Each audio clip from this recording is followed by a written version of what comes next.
Hello and welcome পোলাপান। আজকে আমরা এমসিকিউ বুস্টার সিরিজে স্থির তড়িৎ চ্যাপ্টারটা শুরু করতে যাচ্ছি।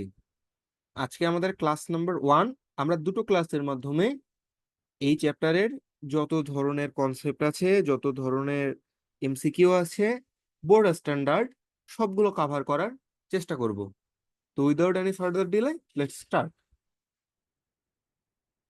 দেখো তো প্রথমে কি বলেছে, নিচে একটি স্থির তড়িৎ ক্ষেত্রে তিনটি charge A B O C এবং কিছু বলরেখা দেখানো আছে। চার্জ তিনটির প্রকৃতি। আচ্ছা, আমরা এখানে একটু খেয়াল করলে দেখতে পাচ্ছি যেখান থেকে কিছু বলরেখা বেরিয়ে যাচ্ছে আর কিছু বলরেখা ভেতরে ঢুকছে কিছু চার্জের মধ্যে। দেখো, এই যে দেখো, এ চার্জ থেকে বলরেখা বেরিয়ে যাচ্ছে আর বি এবং সি চার্জে বলরেখা ঢুকছে। তো আমরা কি জানি, পজিটিভ চার্জ, পজিটিভ চার্জ থেকে বলরেখা বাইরে বের হয়,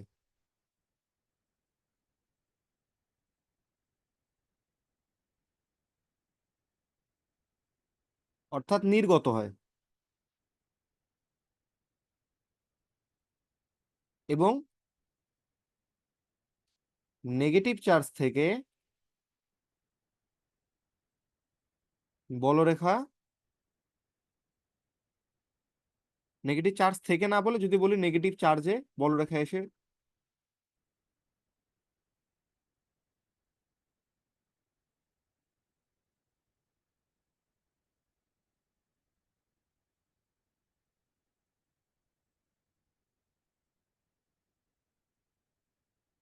আপতিত হয়, এভাবে বলতে পারি।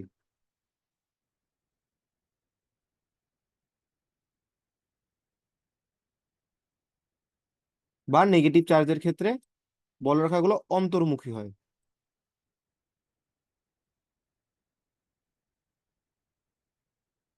কি হয়? অন্তর্মুখী হয়। ঠিক আছে, তাহলে এই ক্ষেত্রে কি হচ্ছে, এই ক্ষেত্রে এই চার্জটা থেকে বলরেখাগুলো নির্গত হচ্ছে, তাই না? আর এক্ষেত্রে কি, ডিরেকশন গুলো ভেতরের দিকে, তাই এটাও আগত এবং এটার ক্ষেত্রেও আগত। সেই কারণে এটা হচ্ছে পজিটিভ চার্জ এবং বি এবং সি হচ্ছে নেগেটিভ চার্জ। ওকে, এখন আমরা অপশনে দেখি, এ ধনাত্মক বি ও সি ঋণাত্মক, এ তাহলে খ উত্তর। কারো কোনো সন্দেহ আছে? সন্দেহ রাখা যাবে না। ওকে,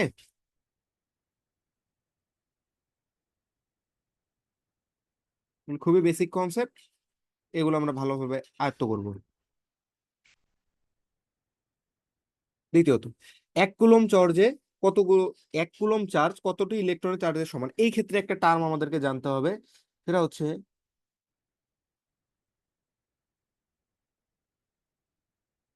চার্জের কোয়ান্টাইজেশন বা কোয়ান্টায়ন। বাংলায় কোয়ান্টায়ন আর ইংরেজিতে কোয়ান্টাইজেশন।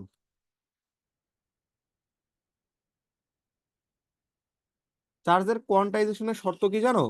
যে কোনো বস্তুর মধ্যে যদি কিউ পরিমাণ চার্জ থাকে তাহলে সেটা অবশ্যই ইলেকট্রনের পূর্ণ সাংখ্যিক গুণিতক হবে। পূর্ণ সাংখ্যিক গুণিতক হবে, হতে পারে এটা ইলেকট্রনের যদি নেগেটিভ চার্জ হয়, যদি এটা কিউটা নেগেটিভ চার্জ হয়, আবার হতে পারে পজিটিভ, তখন আমরা প্রোটনের বলবো আমরা। যদি আমরা জাস্ট এরকম রাখি তাহলে লিখবো হচ্ছে এন ই, কারণ প্রোটনের চার্জ আর নিউট্রনের চার্জ, সরি, প্রোটনের চার্জ আর ইলেকট্রনের চার্জ সমান, তাহলে এন ই দিতে হবে। ওকে, এই এন এখানে কি, এন হচ্ছে স্বাভাবিক সংখ্যা,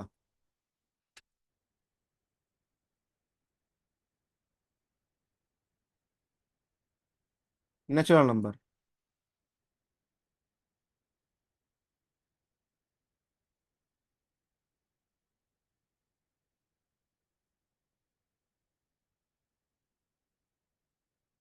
ন্যাচারাল নাম্বার কারা? 1 2 3 4 ডট ডট ডট চলতে থাকবে। ঠিক আছে, অর্থাৎ এই এনটা হবে একটা পূর্ণ সংখ্যা এবং অবশ্যই ধনাত্মক পূর্ণ সংখ্যা। যেহেতু আমরা অলরেডি এখানে চার্জের ক্ষেত্রে ইলেকট্রনের জন্য মাইনাস আর প্লাস বলে দিলাম। যদি তুমি ইলেকট্রন বা এই জিনিসটাকে কনসিডার না করতে, তাহলে তুমি পূর্ণ সংখ্যা জেড আকারে বলতে পারতা, তখন আবার ওই জিরো চলে আসতো। এইসব ঝামেলা বাদ দাও, তুমি মনে রাখো যে ইলেকট্রন একটা চার্জ পজিটিভ হোক বা নেগেটিভ হোক, সেটা ইলেকট্রনের ওই 1.66 এটার পূর্ণ সংখ্যা গুণিত হবে কার 1.6 ইন্টু 6, এর বাকিটুক বাদ দিলাম, 601 সামথিং হয়, এটা বাদ দাও, 10⁻19 কুলম। এবার আমাদের ট্রাই করে দেখতে হবে যে এখানে কোনটা অপশনের সাথে আমরা দেখতে পারি। তাহলে আমরা কি বলবো, N E equal two 1 coulomb, এই প্রশ্ন সলভ করতে গিয়ে 1 কুলম। তাহলে এন ইকুয়াল টু কত হয়, এন ইকুয়াল টু হচ্ছে 1/E, তাই না? এবার 1/E মানে 1.6 ইন্টু 10⁻−19, তাই না? ওকে, তাহলে এবার আমাদের একটু যন্ত্র হাতে নিতে হবে, অস্ত্র ধরতে হবে, ঠিক আছে? তো সায়েন্সের স্টুডেন্টের ক্ষেত্রে অস্ত্র মানে কি, অস্ত্র যন্ত্র যাই বলো না কেন, সবই হচ্ছে আমাদের একটা সাইন্টিফিক ক্যালকুলেটর। ওকে, তো এটা আমাদের কাছে থাকতে হবে। 1.6 ইন্টু 10⁻−19, যদি আমরা ক্যালকুলেটরে ইনপুট দেই, তাহলে 6.25 ইন্টু 10⁻80 আসে।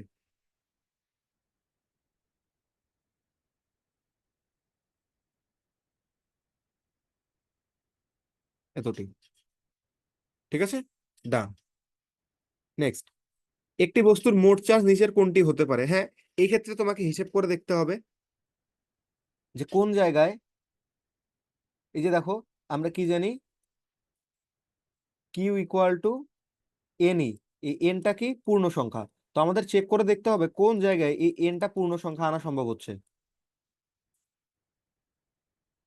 পূর্ণ সংখ্যা, তাহলে এন ইকুয়াল টু কি বলা যায়, এন ইকুয়াল টু হচ্ছে Q/E। তুমি অপশন ক এর জন্য ট্রাই করো।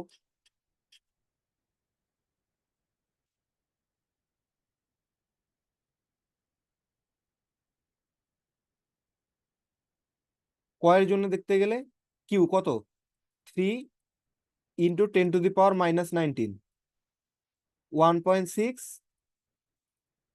ইন্টু 10⁻−19। দেখো তো এই দুইটা কাটা যায়, 3/1.6, এই জিনিসটাই কখনো পূর্ণ সংখ্যা আসে? পূর্ণ সংখ্যা নয়,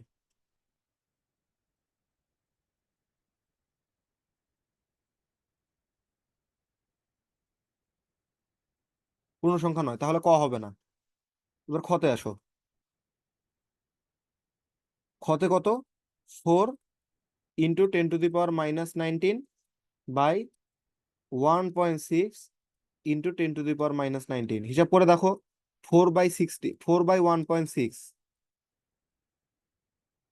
এটা কি পূর্ণ সংখ্যা হবে? অবশ্যই হবে না।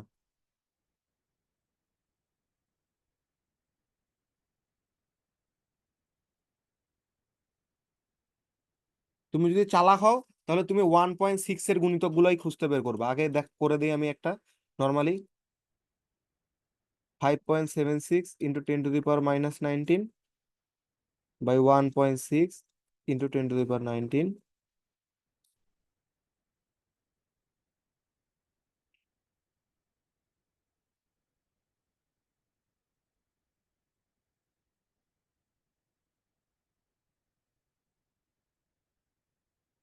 পূর্ণ সংখ্যা নয়। এবার ঘ, লাস্ট অ্যাটেম্প, ঘ ট্রাই করো। 6.4 বাই 1.6 - 19, এই যে দেখো, 6.4/1.6 কত আসে, 4। এটা কি পূর্ণ সংখ্যা।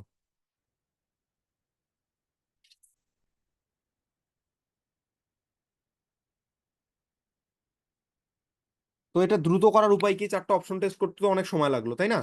তো শর্টকাট হচ্ছে,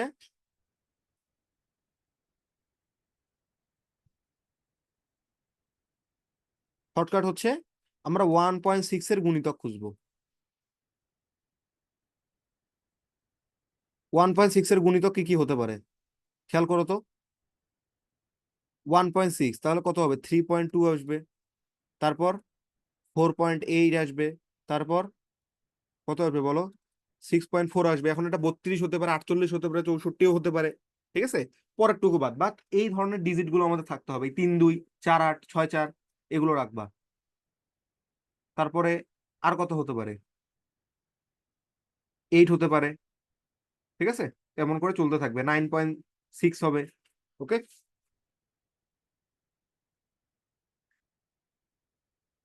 এগুলো দেখবো আমরা। 10 পর্যন্ত মনে রাখলে মোটামুটি এনাফ। তাহলে 9.6 এটাই লাস্ট, এরপরে আর মনে রাখতে হবে না। যখন তুমি দেখবে 96 × 10⁻20 আছে, তাহলে বুঝে যাবা তোমার এটা চার্জটা থাকা সম্ভব। ওকে, তাহলে ঘ উত্তর। ওকে, আই হোপ ক্লিয়ার। চার্জের কোয়ান্টায়ন অনুসারে বস্তুতে কোন চার্জটি থাকা সম্ভব। আবারও ওই যে বললাম, ট্রাই করবা, দেখো তো 4.6 কোনোটা আমাদের সাথে মিলতেছে, আমাদের সাথে কেবল 3.2 মিলতেছে। আমাদের কি মিলতো, এটা যদি 4.8 হতো তাহলে মিলতো, 6.4 হতো তাহলে মিলতো, 9.6 হতো তাহলে মিলতো। কিসে মিলতো বলো তো? 4.8-এ মিলতো। তারপর এইটাতে কিসে মিলতো? 6.4 হলে মিলতো। এটাতে কিসে মিলতো? 9.6 হলে মিলতো। ওকে, ডান। কোন সমীকরণটি ভুল? E = h নিউ সত্য, H F frequency, I = is + IB। এই যে দেখো, এফ কুলম্বের সূত্র, কুলম্বের সূত্র আমরা কি জানি?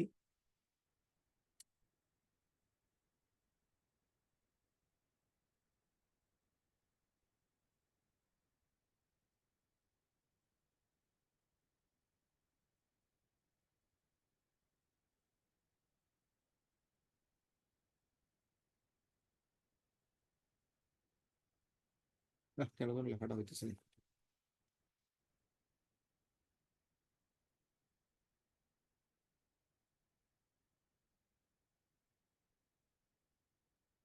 কুলম্বের সূত্র, কুলম্বের সূত্র অনুসারে আমরা জানি F = 1/4 পাই এপসাইলন নট, তারপর আসে এপসাইলন ইন্টু Q1 Q2/d²। এটা এপসাইলন কেন? এটা হচ্ছে যে কোনো মাধ্যমের জন্য, শূন্য ব্যতীত অন্য মাধ্যম, ওই মাধ্যমের জন্য এটাকে বলা হয় হচ্ছে আপেক্ষিক ভেদনযোগ্যতা।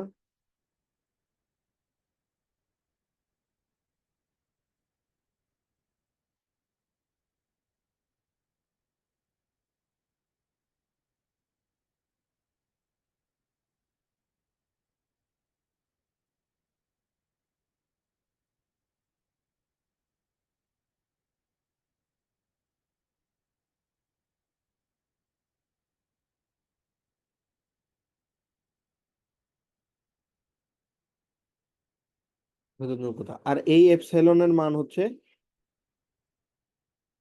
8.854 into 10⁻⁻12 coulomb square per Newton per metre square. ঠিক আছে, এই জিনিসটাকে বলা হয় জাস্ট ভেদনযোগ্যতা, শূন্য মাধ্যমের ভেদনযোগ্যতা, বা প্রবেশ্যতাও বলা হয়।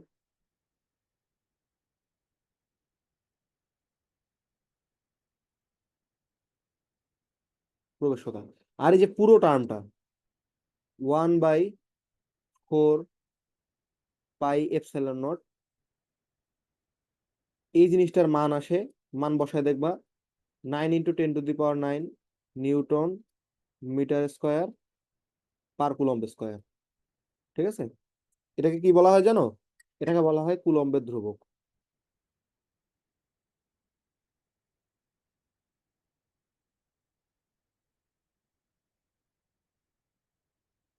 একদম বেসিক সহ আলোচনা করে দিলাম যেন সিকিউ আর প্রবলেম না হয়।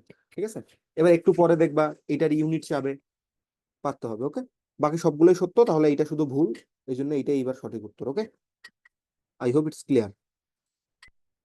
কুলম্বের ধ্রুবকের মান কত? ওই যে কুলম্বের ধ্রুবক, এখন 8.85, এটা কিন্তু দাগানো যাবে না।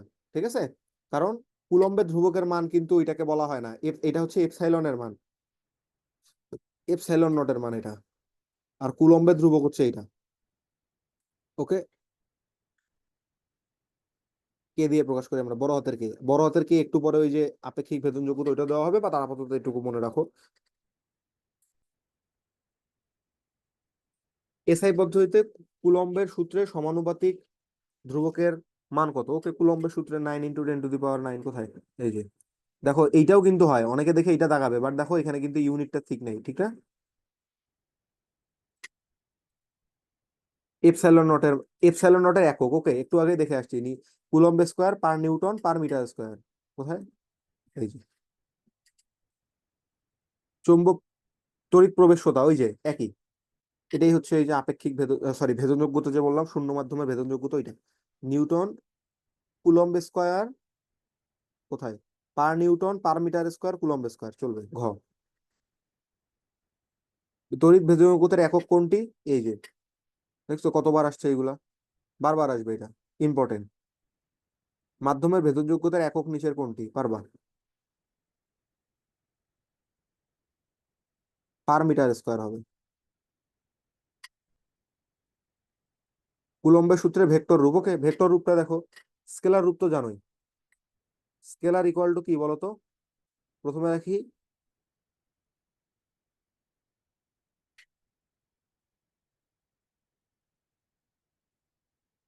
1/4 পাই এপসাইলন নট, তারপরে রাখি Q1 Q2/r²। বিষয়টা হচ্ছে এরকম, এখানে একটা চার্জ আছে Q1, এখানে একটা নির্দিষ্ট দূরত্বে চার্জ আছে Q2। এখন দেখো আকর্ষণ বলটা কেমন হবে, এটা থেকে এইদিকে না, আর দূরত্ব যেটা আর, আর ভেক্টরের ডিরেকশন কোথায়? আর ভেক্টরের ডিরেকশন হচ্ছে এইদিকে, ঠিক আছে? আর বলের ডিরেকশন কোন দিকে? বলের ডিরেকশন কিন্তু এইদিকে, ঠিক আছে? অর্থাৎ এরা পরস্পর ঋণাত্মক। ওকে, তো তুমি চাইলে এখানে ঋণাত্মক চিহ্নটা অ্যাভয়েড করতে পারো, এখানে অ্যাভয়েড করা আছে, কারণ আমি যদি ধরি আকর্ষণ বল, তাহলে দেখো আকর্ষণ বল হইলে অটোমেটিক ডিরেকশনটা এইদিকে আসতেছে, আর আর এর ডিরেকশন এইটা, আর আর আকর্ষণ বল যখন হবে, তখন Q1 আর Q2 এর ডিরেকশন কেমন হবে, সাইন কেমন হবে, পরস্পর উল্টো। এটা পরস্পরকে মাইনাস গুলো নালিফাই করে দেয়। আর একটু ক্লিয়ার করি, এফ এর ডিরেকশন দেখো এইদিকে, আর এর ডিরেকশন, এফ এর ডিরেকশন এইদিকে, আর এর ডিরেকশন বাইরের দিকে। ওকে, তাহলে কি হবে? পরস্পর বিপরীত চিহ্ন বিশিষ্ট। আর আকর্ষণ কখন হবে? যখন এই দুইটা নিজেরাও পরস্পর বিপরীত চিহ্ন বিশিষ্ট হবে, ঠিক না? তাহলে কি ওই মাইনাস আর এদের চিহ্নের কারণে মাইনাসটা বাদ চলে যাবে। ওকে, আর যখন বিকর্ষণ বল, তখন তুমি এফ এর মানটাও এইদিকেই যাবে, আবার আর এর মানটাও এইদিকেই যাবে, তখন তো মাইনাসও আসবে না, আর প্রশ্নই আসে না। আকর্ষণের ক্ষেত্রে মাইনাস আসলে নালিফাই হবে, আর বিকর্ষণের ক্ষেত্রে আসবেই না। ওকে, এবার দেখো, এবার আর ভেক্টর চাচ্ছ তুমি, এফ কে ভেক্টরে নিতে চাও, তাহলে কি করতে হবে? ইউনিট ভেক্টর দিয়ে গুণ করতে হবে। এবার ইউনিট ভেক্টরটা আর এর ইউনিট ভেক্টরের সমান না, তাহলে 1/4 পাই ডিরেকশন তো একই, তাহলে Q1 Q2 দেখো আর নিয়ে নিলাম, আর স্কোয়ার নিলাম। এবার দেখো তো আর ভেক্টর নিতে হবে না, ঠিক আছে? আর ভেক্টর নিবো নাকি আর ক্যাপ নিবো, এই জিনিসটা মাথায় রাখতে হবে। আর ক্যাপ নিবো, যেহেতু একক ভেক্টর দরকার আমাদের, এফ এর সাথে একক ভেক্টরকে গুণ করতেছি। ওকে, তাহলে একক ভেক্টর ডাইরেকশন মানে কি, আমাদের ডাইরেকশনটা দিব, ডাইরেকশন কোন দিকে, যেদিকে আর, ওই লাইন বরাবর। ওকে, তাহলে এবার এই আর মানে কি বলতো? আর ভেক্টর বাই আর। এবার দেখো তো এটাকে আর কিউব আকারে লেখা যাবে না? তাহলে ফাইনালি লিখতে পারলাম নিচে আর কিউব, আর এখানে হচ্ছে আর দিয়ে ভেক্টর, ক্যাপ কিন্তু আবার না, ক্যাপ দিলে কিন্তু এখানে 2 দিতে হবে বা স্কোয়ার দিতে হবে। ওকে, তো বুঝতে পারছি। এবার দেখি কোথায় আছে অপশন, এটা এই যে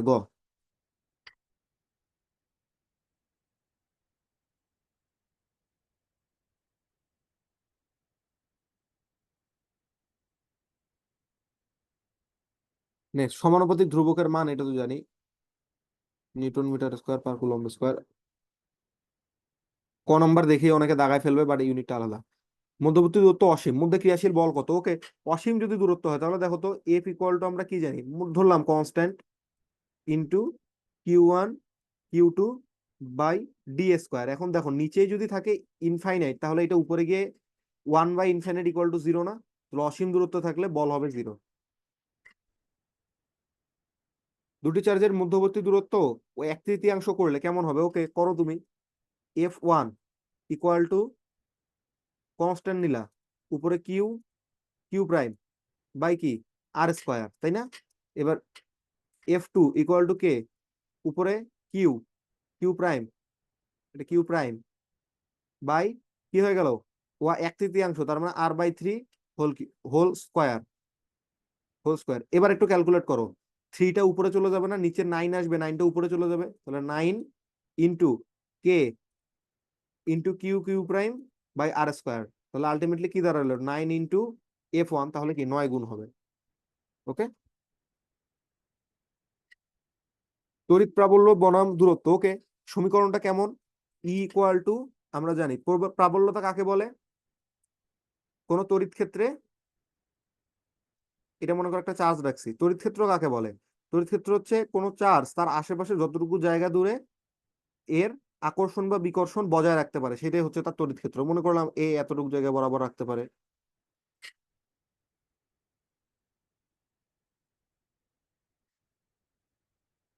হচ্ছে না ভালো, আচ্ছা দাঁড়াও, একটু বড় করে এঁকে দিই একবারে।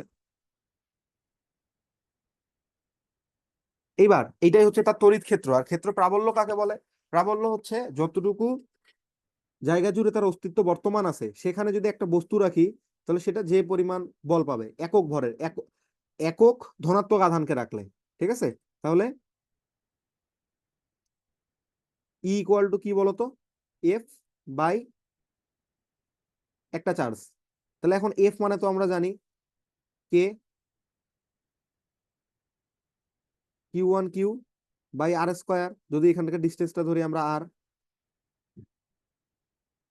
আর দূরত্বের প্রাবল্য বের করবো বাই কিউ, তাহলে এটা দেখো তো কেটে যাচ্ছে, k q by r square. মনে রাখার বিষয়, আমি যখন এই সূত্র ইউজ করব, equal to F by q, তখন এই কিউটা হচ্ছে টেস্ট চার্জ, যাকে আমরা বাইরে থেকে নিয়ে আসতেছি externally, text charge, test charge বা এক্সটার্নাল চার্জ। আবার যখন আমরা এই সূত্রটা ইউজ করব, equal to k q by r square, এখানে এইটা কিন্তু ক্ষেত্র সৃষ্টিকারী চার্জ বা ফিল্ড চার্জ,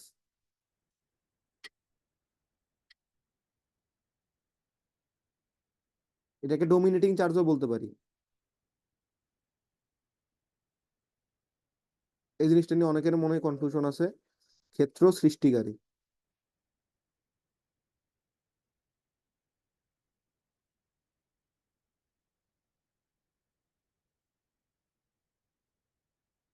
ক্ষেত্র সৃষ্টিকারী চার্জ। ওকে, এবার দেখো তো কেমন হচ্ছে সম্পর্কটা, E proportional to 1 by r square, তাই না? তাহলে গ্রাফটা কেমন হবে, গ্রাফটা দূরত্বের সাথে সাথে হ্রাস পাবে, তাহলে গ্রাফটা হবে এরকম। ওকে, একটু ঢালটা খাড়া হবে, যত দূরত্ব অল্প বাড়লেও, এদিকে আঁকি আমি,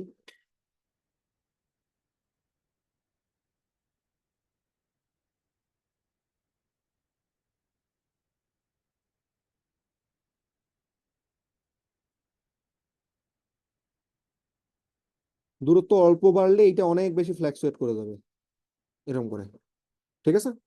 তাহলে এটা কোনটা, ক নম্বর, এটা এমন হয়ে গেছে, ই প্রপোর্শনাল টু 1 বাই আর এর গ্রাফটা হবে এরকম আয়তাকার অধিবৃত্ত টাইপের, বাট এটা খাড়া হবে, ঢাল বেশি হবে, এটা বেশি ঢালু হবে নিচের দিকে। ওকে, ডান। তড়িৎ প্রাবল্য দূরত্বের মধ্যকার গ্রাফ এই যে হয়ে গেছে। সি বিন্দুতে লব্ধি ক্ষেত্র প্রাবল্য কত, ওকে, খেয়াল করো, A B BC AC 3 centimetre করে, তাই না, 3 মিটার করে, তাহলে এটা কি সমবাহু ত্রিভুজ, তাহলে এই অ্যাঙ্গেল কত, সমবাহু ত্রিভুজের অ্যাঙ্গেল হচ্ছে 60 ডিগ্রি, তাহলে এই অ্যাঙ্গেল যদি 60 ডিগ্রি হয়, তাহলে এই অ্যাঙ্গেলও কি 60 ডিগ্রি, 60 ডিগ্রি। এবার দেখো ই টু, ই টু কার জন্য, এই জিনিসটা একে এই বিন্দুতে রাখলে, প্লাস চার্জকে রাখলে বাইরের দিকে বল প্রয়োগ করবে, কেন বাইরের দিকে বল প্রয়োগ করবে এখান থেকে একটু বলে আসি। দেখো, ধনাত্মক চার্জের জন্য প্রাবল্য হয় বাইরের দিকে, ওই যে একটু আগে যেমন বলরেখা দেখলাম বাইরে যায়, তেমন ধনাত্মক চার্জের জন্য প্রাবল্য বাইরে হয়।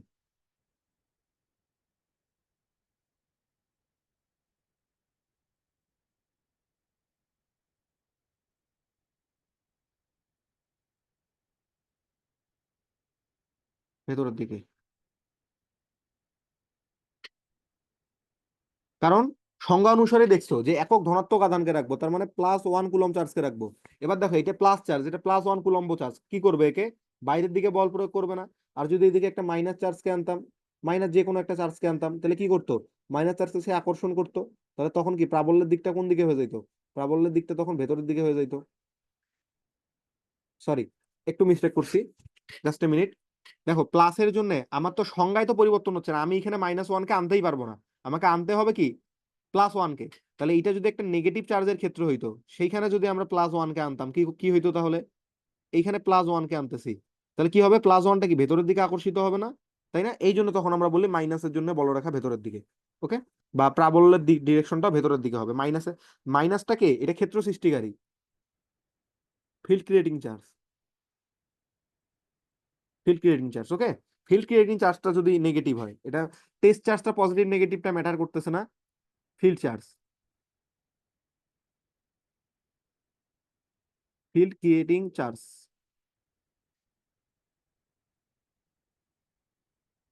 ফিল্ড ক্রিয়েটিং চার্জটা যদি পজিটিভ হয় তাহলে বলরেখাটা বাইরের দিকে হবে, আর ফিল্ড ক্রিয়েটিং চার্জটা যদি নেগেটিভ হয় তাহলে সেটা ভেতরের দিকে হবে। ওকে, তাহলে এবার দেখো ফিল্ড ক্রিয়েটিং চার্জটা কার, এর জন্য প্রাবল্য, এই বিন্দুতে একক ধনাত্মক আধানকে রাখতেছে, তাহলে কি বাইরের দিকে বল পাবে না? বুঝছি তো?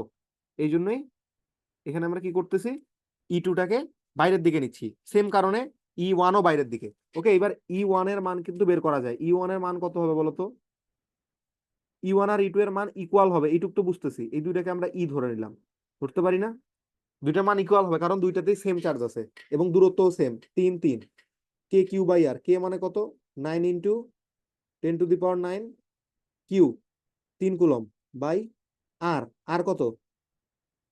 3 স্কোয়ার, তাই না?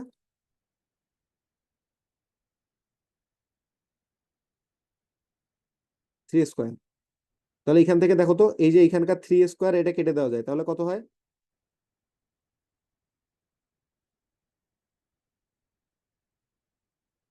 3 × 10⁹ এবার দেখো দুইটা বল পরস্পর কাজ করছে 60 ডিগ্রি কোণে, তাহলে কি হবে? আমরা কি জানি, যদি দুইটা বল সমান হয়, বা যে কোনো দুইটা ভেক্টর রাশি যদি সমান হয়, তাহলে লব্ধি, রেজাল্টেন্ট, তখন কি হয় বলতো?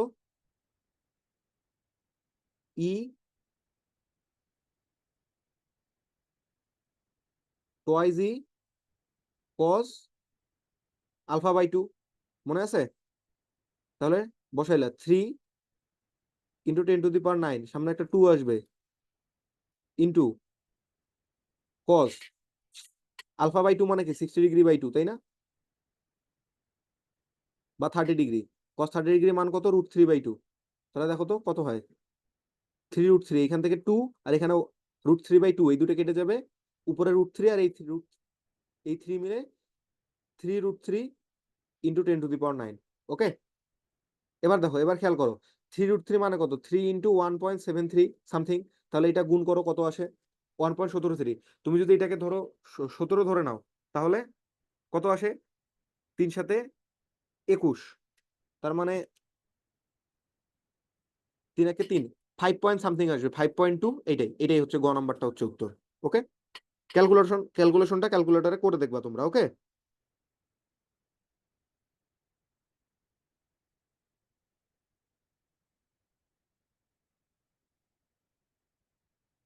5.2 ইন্টু এইটাই আসবে। অথবা তোমাদের যদি এরকম একটু প্রবলেম হয় করতে এই জিনিসটা, তাহলে তোমরা নর্মালি ফর্মুলা অ্যাপ্লাই করে করবা। ফর্মুলা কি বলো তো? ফর্মুলা অ্যাপ্লাই করতে পারবা? E1 square plus E2 square plus 2 × E1 × E2 into cos alpha, তারপর √ওভার দিয়ে দিলা, এটাই হচ্ছে ER এর মান, একই আসবে, সেম আসবে।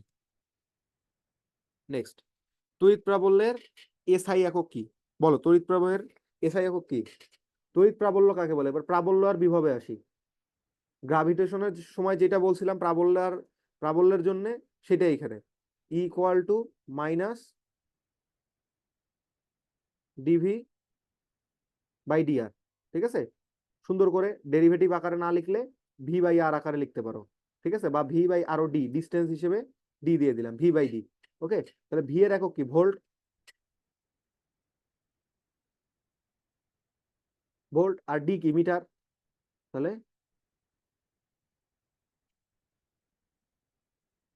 এটা হচ্ছে volt per metre. Volt per metre.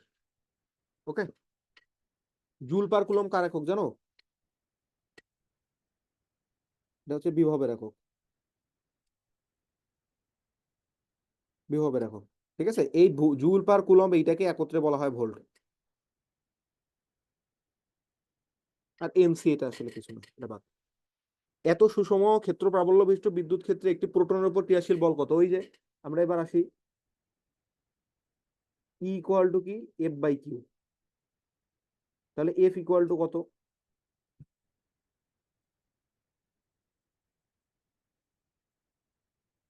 E Q. ই দেওয়া আছে 4 × 10⁴ ইন্টু এর কি, প্রোটনের চার্জ আর ইলেকট্রনের চার্জের সমান। 4 × 16 = 64, তাহলে 6.4 ইন্টু 10⁻⁻15। ওকে, 6.4 ইন্টু 10⁻⁻16 নিউটন। হ্যাঁ, প্রাবল্য কত? 0 হবে। আর বিন্দুতে দেখো, যদি এই জায়গায় বলতো, এই জায়গায় প্রাবল্য কত হইতো? Sigma by 2 epsilon. এই ক্ষেত্রে কি হচ্ছে, যা প্লাস চার্জ তা মাইনাস চার্জ, এখানে বলরেখাগুলো শেষ হয়ে যাচ্ছে, বাইরে আর কোনো কিছু থাকতেছে না। ওকে, যেরকম সমান্তরাল পাত ধারকের বাইরে আসলে কিছু থাকে না, বাইরে জিরোই হবে। এইদিকে বাইরে বললেও জিরো, এইদিকে বাইরে বললেও জিরোই হবে। ওকে, ওয়েট ওয়েট, এইদিকে বাইরে বললে জিরো হবে না, এইদিকে বাইরে বললে জিরো হবে, এখানে জিরো।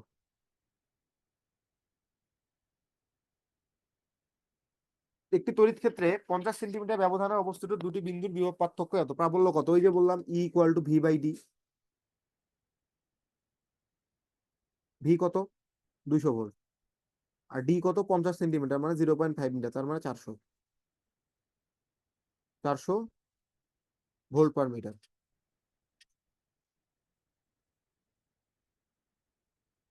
তড়িৎ বিভবের মাত্রা কত? এই জিনিসটা সুন্দর, এটা ইম্পর্টেন্ট ফর অ্যাডমিশনেও, এইচএসসি তেও,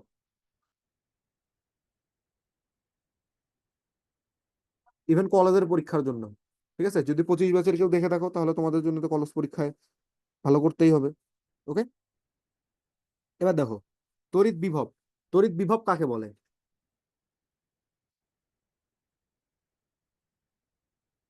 সেম ভাবে সংজ্ঞাটা দিব, যে তড়িৎ ক্ষেত্রের কোন বিন্দুতে একক ধনাত্মক আধানকে আনার জন্য যে পরিমাণ কৃত কাজ করতে হয়, তাহলে ভি ইকুয়াল টু কি, কৃত কাজ, তার মানে work done per unit charge. ঠিক না? এবার এখান থেকে বের করতে হবে কাজের মাত্রা কত।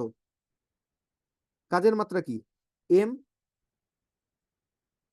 এল স্কোয়ার T−2। আবার কিউ ইকুয়াল টু, তুমি কি জানো বলো তো? Q equal to I into time. ঠিক কিনা বলো? ছোট হাতের আই দেই, কারণ তুমি জানতা I equal to q by t, তাহলে কিউ ইকুয়াল টু আইটি। এবার দেখো, এই আই এর যে মাত্রা, আই এর মাত্রাকে আসলে আই দেওয়া হয়। ঠিক আছে, আর টি এটা তো জানোই যে টি হবে। ঠিক না? এই জিনিসটা একটু কন্ট্রোভার্সি আছে, পরে বলতেছি। এই জিনিসটা বসায় দাও তুমি, আই টাইমস টি, তাহলে কি হয়, M L square I T−3। ঠিক আছে, এখন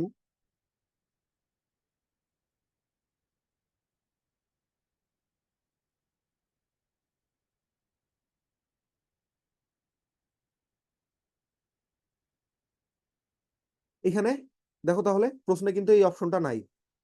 এটা হচ্ছে এক্সাক্ট আনসার, বাট প্রশ্নে এটা অপশনেই নেই।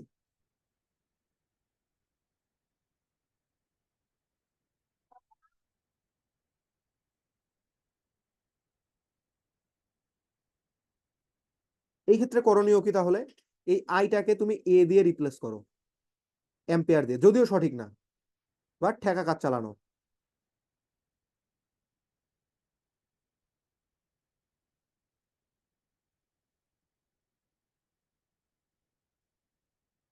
পরীক্ষা তো কিছু একটা দাগাইতে হবে, ঠিক না? এই জন্য আমরা আসলে উত্তরটা দাগাবো, M L square T−3 ampere inverse one.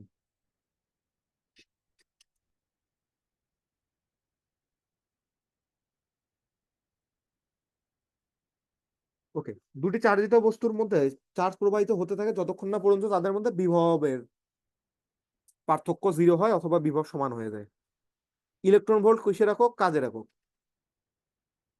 কাজ আর শক্তি একই জিনিস। 1 ইলেকট্রন ভোল্ট ইকুয়াল টু কত জুল জানো?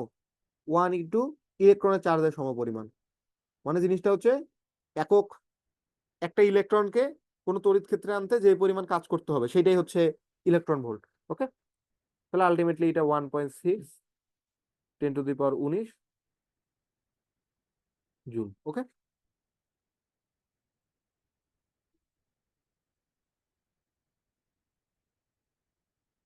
কত জুল এই যে জিজ্ঞেস করে নিছে, 1.6 × 10⁻−19।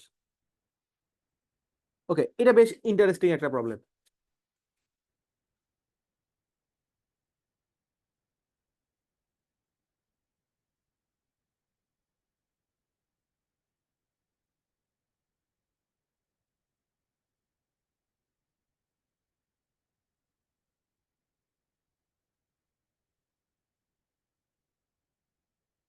ওকে, লেটস জাম্প ইনটু ইট।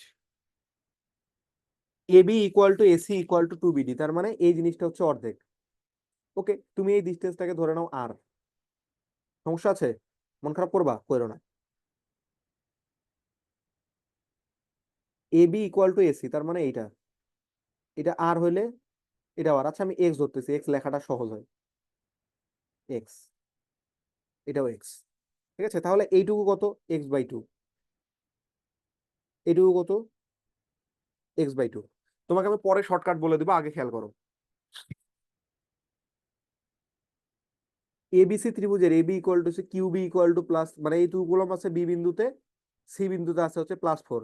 এও ডি বিন্দুর বিভব যথাক্রমে এটা হলে ডি বিন্দুতে বিভব কত? ওকে, আগে বিভবের রাশিমালা দেখে আসি।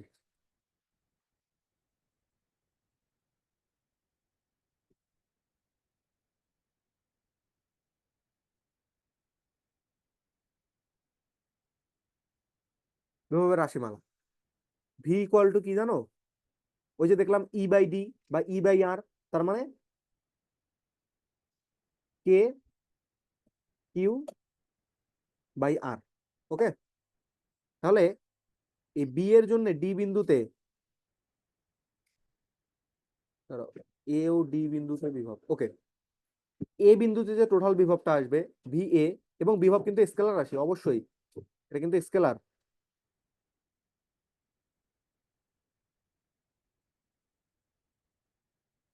স্কেলার রাশি। ঠিক আছে, তাহলে আমরা এ বিন্দুতে যে বিভবটা নিব সেটা কি হবে?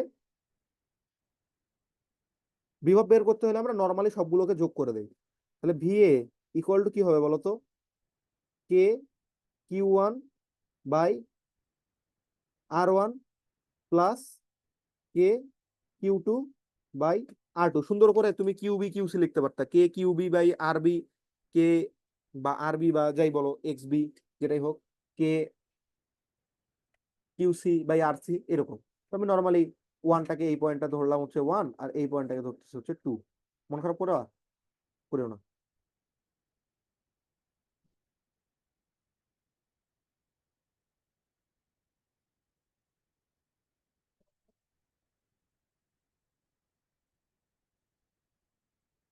তখন মুছলাম, আবার আইসা বসছে।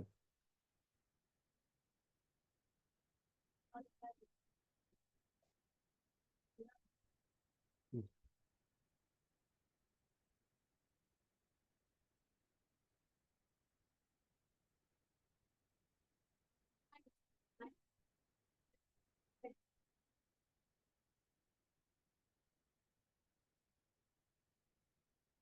আচ্ছা, দেখো এবার কে রাখলাম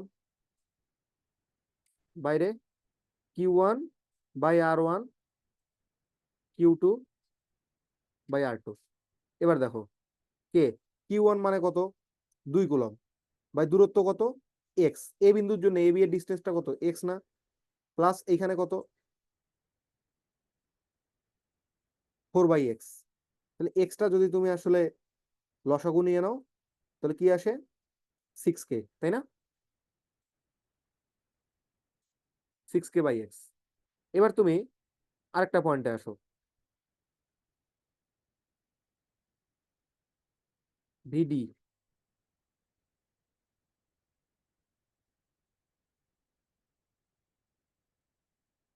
ভিডি এর জন্য তুমি কি লিখবা? সেম ভাবে ফর্মুলা গুলো যদি একবারে বসায় দাও তুমি, এখানে আসবে কে 2 বাই ডিস্টেন্সটা কত, x/2 প্লাস এখানে ডিস্টেন্সটা কত, 4/x/2, আলটিমেটলি আসতেছে কত, কে ডিভাইডেড বাই এখানে আসতেছে 4/x প্লাস 8/x, এটা হচ্ছে 12k/x। এবার দেখো তো তাহলে ভিডি এটাকে কি লেখা যায়, 2 × 6k/x বা 2 টাইমস VA। ফাইনালি কি দাঁড়াইলো, ভিডি = 2 টাইমস VA। এবার দেখি অপশনে আছে কিনা, ভিডি গ্রেটার দেন ভিএ, এটাই উত্তর। অনেকে এইটা দাগাবে, বাট এইটা দাগানো যাবে না, দুটো কিন্তু আলাদা। এখন বোঝার উপায় কি, এইখানে ডিস্টেন্স এক্স, এখানে ডিস্টেন্স x/2, বাকি সব জিনিস তো একই আছে, তাহলে কি হিসাবটা দুইয়েরই হবে না? এখন দুইয়ের তো দুই রকম ঘটনা হইতে পারে, হয় 2 VD = VA হবে, না হলে VD = 2 VA হবে। এবার দেখবা কোথায় বিভব বেশি হবে, এখানে নিশ্চয়ই বেশি হবে, কারণ কি এখানে ডিস্টেন্স কম, তার মানে ভিডিটাই বড়, তাহলে ভিডি বড়, এটা দেখে খ দাগাবো। আর যদি এখানে অপশন থাকতো যে VD = 2 VA, তাহলে সেটা দাগাইতাম। এই দুইয়ের অনুপাতটা কিন্তু মাথায় আনতে হবে, এত বড় ক্যালকুলেশন কিন্তু আসলে পরীক্ষার হলে করা যাবে না। ওকে, এগুলো হচ্ছে মেন্টস জিন্দেগি।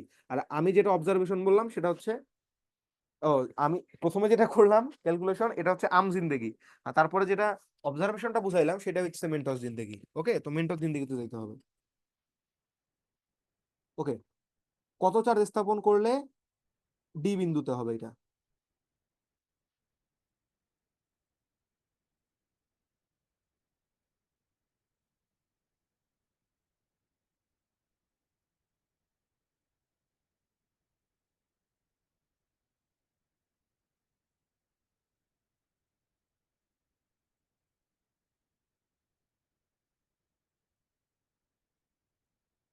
ডি বিন্দুতে মোট বিভব 0 হবে। ওকে, তো দেখো তো, তিনটা দূরত্ব সমান, এই দূরত্ব যদি এক্স হয়, এটা এক্স হইলে এইটাও এক্স আমি বলি নাই, এইখানেই বলছে, ওয়েট ওয়েট ওয়েট, এইগুলা এক্স বলে নাই। এডি এটা বলছে এক্স, বিডি এটা বলছে এক্স, সিডি এটা বলছে এক্স। ওকে, তাহলে তিনটার ক্ষেত্রে দূরত্ব সমান, তাহলে কি হবে মনে রাখবা, এই ক্ষেত্রে এরকম দূরত্ব যখন সমান হবে, তখন Q1 + Q2 + Q3 = 0 হলেই কেবল বিভব 0 হবে। ঠিক আছে, কারণ কি, কারণ তুমি জানো KQ1/R1 plus KQ2/R2 plus KQ3/R3 এমন করে চলতে থাকে। এগুলো কমন নাও, এগুলো কমন নিলে যেহেতু 0 আর দূরত্ব গুলো সমান, তাহলে জাস্ট Q1 Q2 Q3 এমন করে চলতে চলতে QN পর্যন্ত গেলেই আসলে তাদের যোগফলটা 0 হইলেই টোটাল বিভবটাও 0 আসবে। ওকে, নর্মালি এইভাবে মনে রাখতে পারো যে Q1/R1 Q2/R2, আর যদি এগুলো সমান হয় তাহলে জাস্ট Q1 Q2 Q3। ওকে, তাহলে হিসাব করো, প্লাস 4.8 প্লাস এ, এখানে মনে করলাম এ চার্জ রাখলাম, প্লাস এ -1.6 = 0, তাহলে এখানে এ এর মান কত আসবে, -3.2। ওকে, বোঝা গেছে তো? ওকে, এইগুলা সেম ভাবে ডি বিন্দুতে কত রাখলে মাঝখানে 0 হবে, ওই যে +10, দূরত্ব সমান তো, এখান থেকে যেহেতু বর্গক্ষেত্র, এখান থেকে তিনটার দূরত্ব, এই দূরত্ব, এই দূরত্ব, চারটার দূরত্ব সেম না, দূরত্ব যখন সেম তখন জাস্ট নর্মালি +10 +15 -12 প্লাস নিলাম Q = 0, তাহলে Q = কত আসে, 15 থেকে 12 করে 3 -13 আসবে, -13 হলাম। ওকে, আর করে দিব না, বাকিগুলো নিজে করবা। আচ্ছা, এই বিন্দুতে কত রাখলে কি করব, 14 - 12 হয় কত, 2, 2 আর 6 হয় 8, -8 হবে উত্তর। ওকে, ক্যালকুলেশন করে দেখবা -8 হবে। ওকে, এটা করো, বর্গক্ষেত্রের কেন্দ্রতে বিভব শূন্য হবে কত, প্লাস মাইনাস কিউ আছে, মাইনাস কিউ আছে, আর আছে 2 কিউ, আরেকটা ধরে নাও তুমি এক্স ইকুয়াল টু 0, ঠিক আছে? তাহলে minus Q plus 2 Q plus X equal to 0। Okay, তাহলে যদি 0 হয়, চারটি আধান আছে যাদের মান যথাক্রমে, আরেকটা মানও দেওয়া আছে, এটাও দেওয়াই আছে, 2 কিউ, তাহলে এখানে ধরে নাও ইকুয়াল টু 0। তাহলে দেখো তো এখানে কত আসে, এই 2 কিউ আর এই কিউ বাদ গিয়ে কিউ, আর এখানে থাকে কত, প্লাস কিউ ইকুয়াল টু 0, তাহলে Q equal to minus Q, এই সম্পর্ক হইলেই কেবল 0 হবে। ওকে, বর্গক্ষেত্রে কৌণিক চতুর্থ কৌণিক বিন্দুতে, ওকে করে নাও, 5 7 12, 12 মাইনাস 15 মানে হচ্ছে -3, উত্তর হবে 3। চতুর্থ কৌণিক বিন্দুতে কত, 12 আর 10 থেকে -3 -13, ওয়েট ওয়েট, 22 মাইনাস 15 হয় 7, -7। ফাঁপা গোলকের কেন্দ্র হতে, এটা মনে রাখবা, ফাঁপা গোলকের কেন্দ্রে আর পৃষ্ঠে বিভব সমান হয়।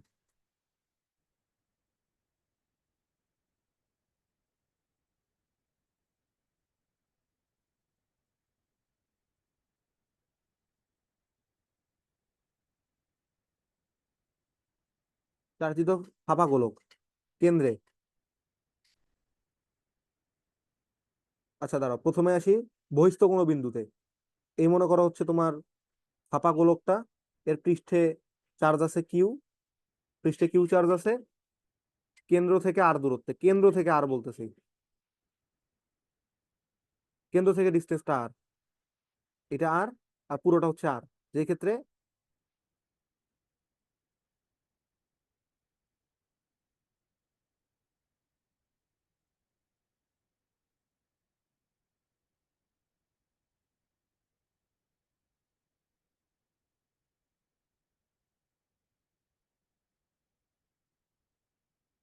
এর কি হয়ে যাচ্ছে,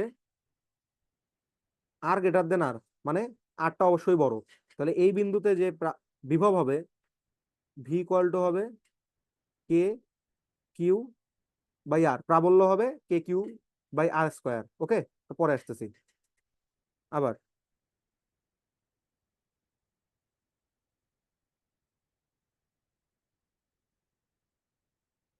পৃষ্ঠের কোনো বিন্দুতে, এই বিন্দুতে যাচ্ছি। ওকে,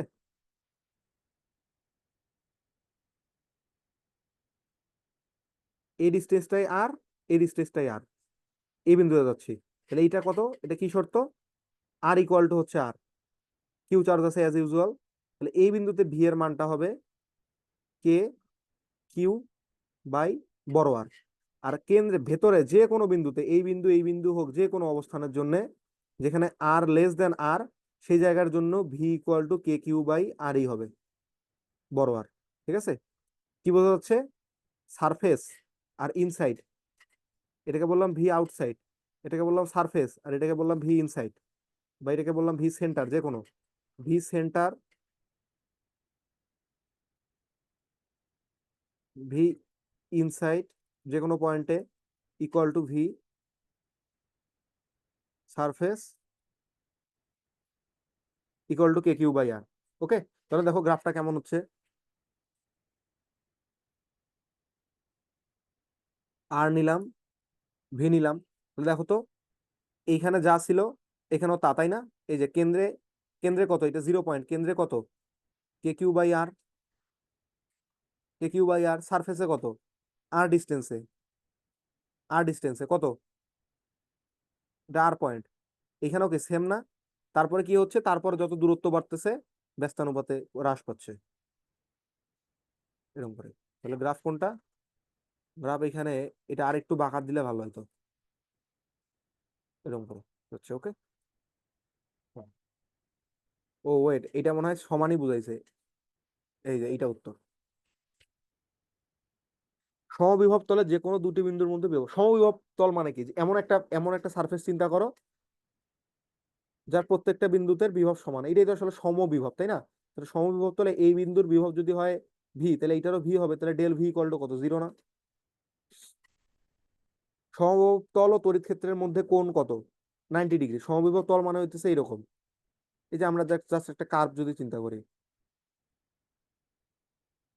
এরকম, তো এই যে মনে করো একটা জাস্ট একটা বৃত্ত আঁকছি আমরা, এই বৃত্তের সারফেসে ওই যে ফাঁপা গোলক, চার্জিত ফাঁপা গোলক যদি চিন্তা করি তাহলে কি তার সারফেসে, তার সারফেসটা একটা সমবিভব তল, সেখান থেকে তড়িৎ ক্ষেত্র কেমনে বের হবে? এই যে এভাবে বের হবে না ইগুলা। আর এই জায়গায় একটা কাল্পনিক সারফেস চিন্তা করো, এটা কি কত ডিগ্রি অ্যাঙ্গেল আছে? 90 ডিগ্রি না? বুঝতে পারছি? সমবাহু তল এটা হচ্ছে 90 ডিগ্রি। দুইটি বিন্দুর বিভব সমান, এই যে বললাম চার্জিত ফাঁপা গোলক।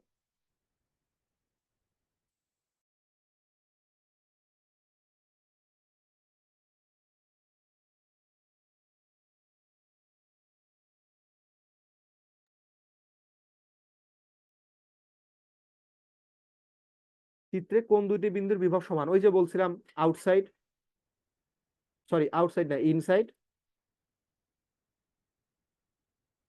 আর সারফেসে ইকুয়াল। তাহলে ইনসাইডের দেখো সেন্টার আর সারফেস, তাহলে ও আর এতে সমান। ওকে,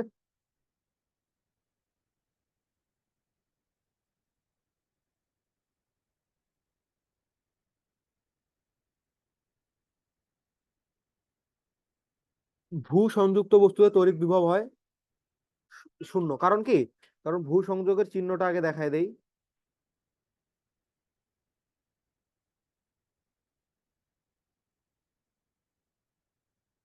এরকম এই জিনিসটাতে কি বোঝায়? আমি মনে করো এখানে একটা সার্কিট টার্কিট ইত্যাদি হ্যান্ড কিছু রাখছি, ঠিক আছে? আচ্ছা একটা ফুল সার্কিট কমপ্লিট করেই দেই না,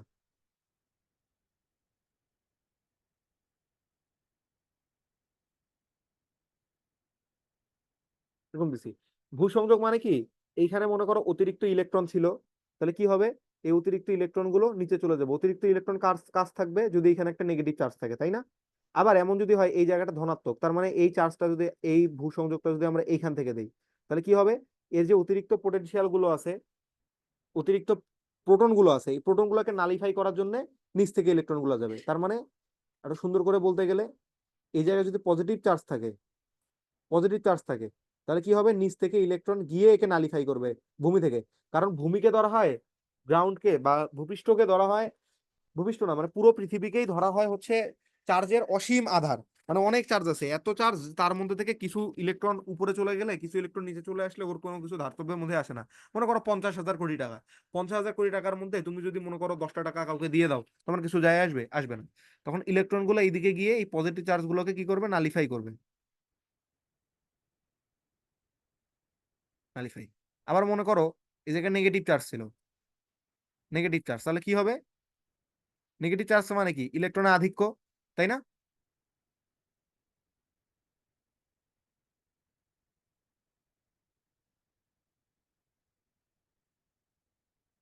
আধিক্য, তাহলে এই আধিক্যটা কমে ইলেকট্রন গুলো তখন এদিকে চলে আসবে, এসে অতিরিক্ত চার্জ গুলোকে নালিফাই করে দিবে। ওকে, অতিরিক্ত চার্জ গুলো নিচে চলে আসবে, এসে জিরো হয়ে যাবে। পৃথিবীর বিভব হলো অসীম, শূন্য কেউ দিব না, অসীম। চিত্র অনুযায়ী তিনটি ভিন্ন পথে, আচ্ছা চিত্রটা কি এখানে মিসিং গেছে নাকি? চিত্রটা আমি এঁকে দিচ্ছি, ওকে, নো প্রবলেম, জাস্ট একটু হোল্ড করো। এরকম ছিল আসলে।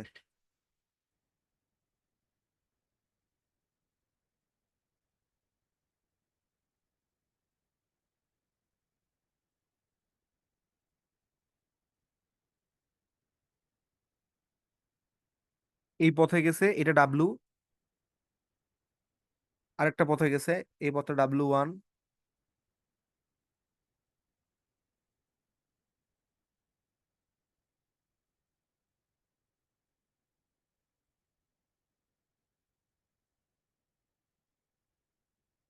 W2।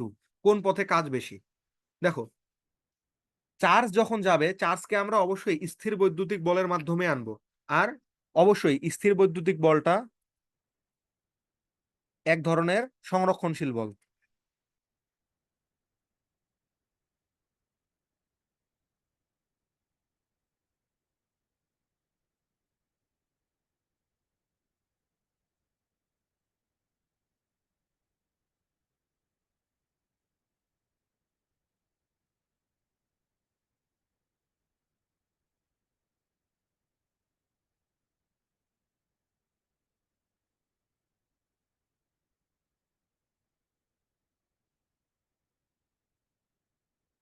সংরক্ষণশীল বল।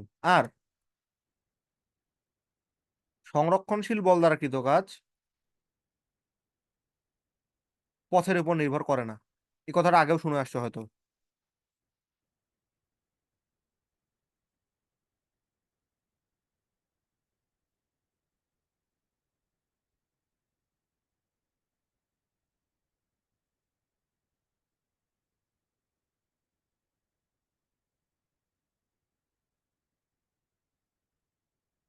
নির্ভর করে না, যেমন এইটার ক্ষেত্রে তুমি একটা বস্তুকে এইখান থেকে এইখানে নিয়ে আসো, সেটা এই দিক দিয়ে জাম্প করায় আনো, এই পথে ঘুরায় আনো, এইখানে নিচে আসলে তারপর আনলা, কৃতকাজ তিন ক্ষেত্রে একই হবে। কারণ এটা কি, ওইটাও ছিল মহাকর্ষ বলটাও এক ধরনের সংরক্ষণশীল বল। ওকে, তাহলে এটা কি তিন ক্ষেত্রেই কাজ সমান। 8 কুলম চার্জ এত বিভব পার্থক্য অতিক্রম করে কি পরিমাণ বিদ্যুৎ শক্তিতে রূপান্তরিত হয়? ওকে, করো। আমরা কি জানি, ভি ইকুয়াল টু কি W by Q. W by Q কেন বলো তো? আমি বলেই দিছিলাম যে একক চার্জকে তড়িৎ ক্ষেত্রে কোনো বিন্দুতে আনতে কৃত কাজ, তাই না? তাহলে ডাব্লু ইকুয়াল টু কত, V Q. V Q, V দেওয়া আছে 12 ভোল্ট, আর কিউ দেওয়া আছে 8 মিলিকুলম। তাহলে 8 × 10⁻³ 8 × 96, তাহলে 0.0096। ঠিক আছে, না 0.96, সরি সরি সরি, একটা শূন্য বেশি দিয়ে দিচ্ছি, 0.96 এত জুল। নিচের কোনটি ভোল্টের সমতুল্য? ওকে, ভোল্টের সমতুল্য কোনটা? দেখো, ভি ইকুয়াল টু কি ডাব্লু বাই কিউ, ইউনিট চাইছে, ডাব্লু বাই কিউ, ডাব্লু মানে কি জুল, তাই না? আর কিউ মানে কত? তখন দেখছিলাম ইউনিট গুলা, এএস। কেন বলতো, কিউ ইকুয়াল টু আইটি না, ইউনিট গুলা, ইউনিট গুলাকে দেখাচ্ছি। তাহলে কত হবে, joule per ampere per second, ইউনিটটা জাস্ট। আধান আর বিভবের গুণফল কি, কাজ, জুল। এই যে আধান, কিউ আর ভি ইকুয়াল টু ডাব্লু না, N4। N4 বের করতে বলছে, আয় হায়, এগুলো এখন পিচ্ছি মানুষের হয়ে গেল না। 6 আর 4 হবে 2, 2, 6 মানে হচ্ছে 2, 2 আর মানে হচ্ছে 0। আমার হিসেবে তো 0 হয়। এখানে মনে হয় কোশ্চেনে একটু ভুল উঠছে, আই থিঙ্ক। -4,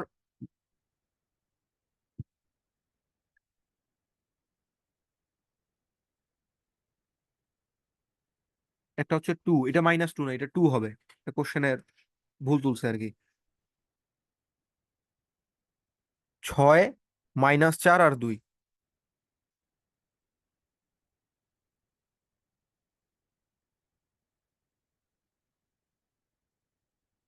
তাহলে এখানে তুমি ধরে নাও, যদি কিউ হয়, কিউ +2 +6 -4 ইকুয়াল টু 0।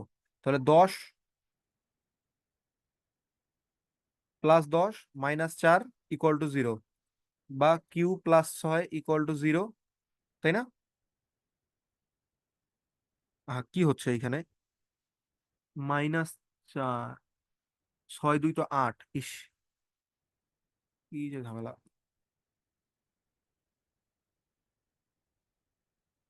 8, তাহলে এটা হবে 4,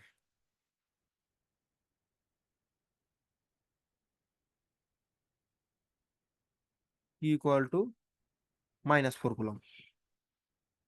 ওকে, আই থিঙ্ক ইটস ক্লিয়ার। উপরে ও বিন্দুতে বিভব নির্ণয়ের সমীকরণ। ওকে, দেখো তিনটা আলাদা আলাদা বিন্দুর জন্য আসছে, আমি দেখাই দিছিলাম তখন। ওই যে কে বলতাম, কে মানেই তো 1/4πε0, তাই না? ε0 দিলে তারপর কি, কিউ এন আর এন, 1 2 3 4 করতে করতে সব আসবে, সামেশন চিহ্নতে এইখানে দিলে বেশি ভালো হইতো,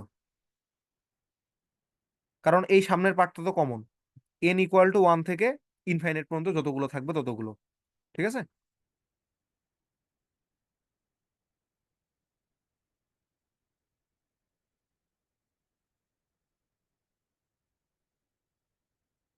ওয়ান থেকে ইনফাইনাইট না দিলাম, 1 থেকে এন পর্যন্ত দিলাম।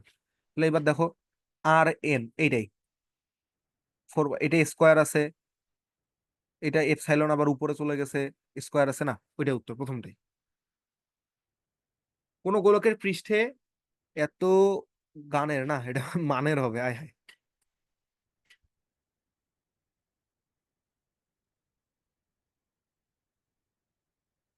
এত মানের 10টি চার্জ সুষমভাবে ছড়িয়ে দেওয়া আছে, গোলকের ব্যাসার্ধ এত, গোলকের কেন্দ্র থেকে এত দূরত্বে বিভব। দেখো, গোলকের ব্যাসার্ধই 15, আর গোলকের কেন্দ্র থেকে 15-তে বলছে, 5-এ বলছে, তাহলে ব্যাসার্ধ হচ্ছে 15, চাইছে হচ্ছে কেন্দ্র থেকে 5-এ, তার মানে কি এটা ইনসাইড চাইছে না? আর ইনসাইডেরটা কি সারফেস সমান না?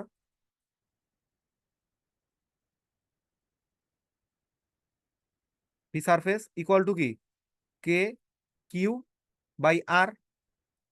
এবার কে মানে কত, 9 × 10⁹, 20 কুলম মানের 10টা চার্জ, তাহলে 20 × 10, এটা হচ্ছে মোট চার্জ, বাই আর। আর কত, আর কি 5 নিব, 15, 20 নিব না, 15 নিব, 15 সেন্টিমিটার নিব। কেন বলতো, কারণ ব্যাসার্ধ যেটা সেটাই হবে, কে কিউ বাই আর। তারপরে বাকিটা ক্যালকুলেট করবো আমরা, ওকে? ক্যালকুলেট করা যাবে না? যাবে তো। এই যে মনে করো 20 আছে,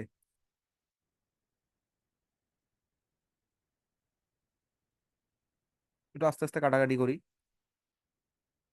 5 দিয়ে কাটলে হয় 4, 5 দিয়ে কাটলে হয় 3, এই 3 এটা দিয়ে কাটলে হয় 3।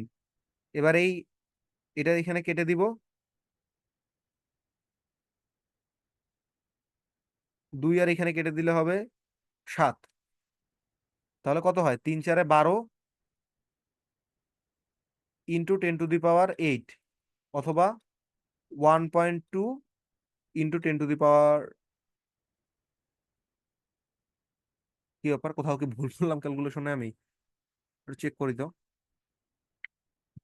ক্যালকুলেশন,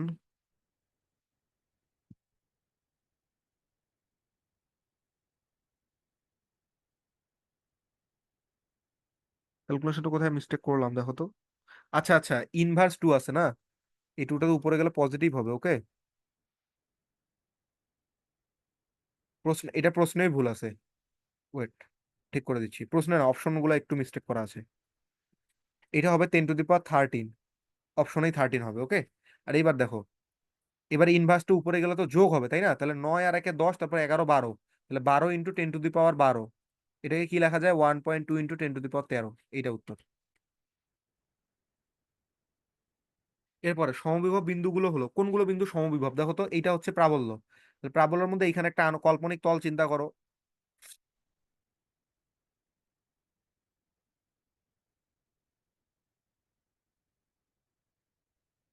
এবার এই তলের উপর যে যে বিন্দুগুলো আছে সেগুলো সমবিভব। কিউ পি এরা কি একই তলের উপরে আছে না? তাহলে কি ওরা সমবিভব না? আর আর এস হচ্ছে সমবিভব।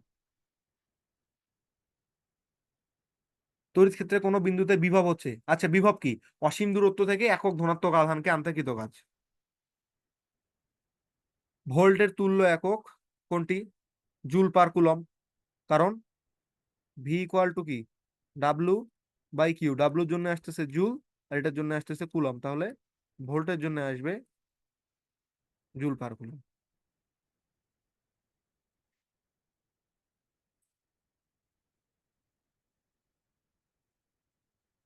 সমান্তরাল পাত ধারকের জন্য ভি আর ডি এর সম্পর্ক চাইছে, ওকে?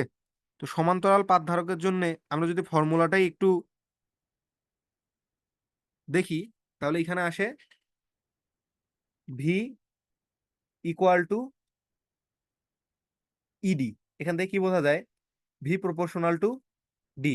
ঠিক আছে, তড়িৎ প্রবাহকে স্থির রাখতেছি, তাহলে ভি প্রপোর্শনাল টু ডি না? আর প্রপোর্শনাল টু মানে এটাই হচ্ছে অপশন, সরল রেখা হবে। পৃষ্ঠে বিভব 10 ভোল্ট হলে চার্জিত ফাঁপা গোলক, পৃষ্ঠে বিভব যা কেন্দ্রে বিভব তা। পরিবাহীর এত গোলকের কেন্দ্র থেকে, গোলকের কেন্দ্র থেকে, এই যে বলছে গোলকের কেন্দ্র থেকে মানে কি ইনসাইড, ইনসাইড ইকুয়াল টু কি সারফেস না? ইনসাইড ইকুয়াল টু যদি সারফেস হয় তাহলে কে কিউ বাই আর, ওকে? তাহলে কে মানে 9 × 10⁻৯, কিউ মানে 5 × 10⁻11 বাই আর আর কত, আর 100 সেন্টিমিটার মানে 1 মিটার, তাহলে 5 9 45 ইন্টু 10⁻², মানে 0.45 ভোল্ট। এদের মধ্যে বিভব পার্থক্য বলছে, এই যে দেখো, ই ইকুয়াল টু কি, ভি বাই ডি। তাহলে ভি ইকুয়াল টু কি, ডিই বা ইডি। এটাকে ভি বাই আরও বলা যায়, নো প্রবলেম, ইডি বলি। ই কত, 5, আর ডি কত, 10 সেন্টিমিটার মানে 0.1 মিটার, তার মানে 0.5।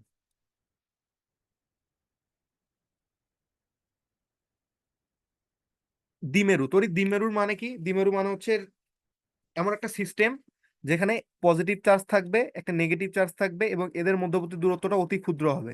ঠিক আছে, এখানে প্লাস কিউ থাকলে এখানে মাইনাস কিউ থাকবে। এবার দেখো, তাহলে 5 সমমানের হইতে হবে, 2 8 6 4, 5 5 3 7, এটা মাইনাস দিলে ভালো হইতো একটা, যাই হোক মাইনাসটা দেয়নি।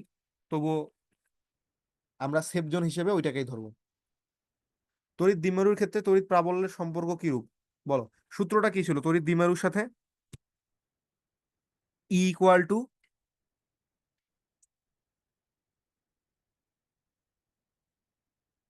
তড়িৎ দ্বিমেরুর জন্য প্রাবল্য E equal to 1/4 pi epsilon nought into p by r cube. একটা হচ্ছে লম্ব সমদ্বিখণ্ডক বরাবর হইলে পি বাই আর কিউব,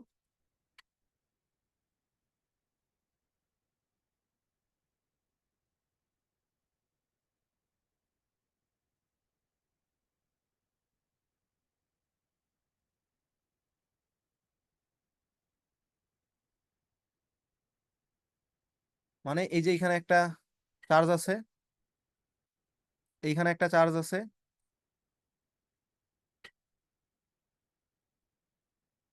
এই জায়গা থেকে আর দূরত্বে নিব,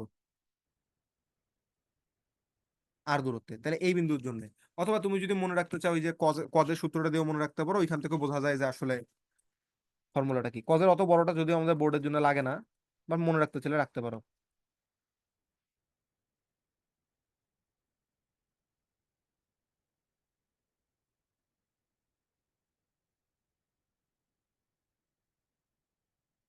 এটা কার জন্য, এটা হচ্ছে অক্ষ বরাবর।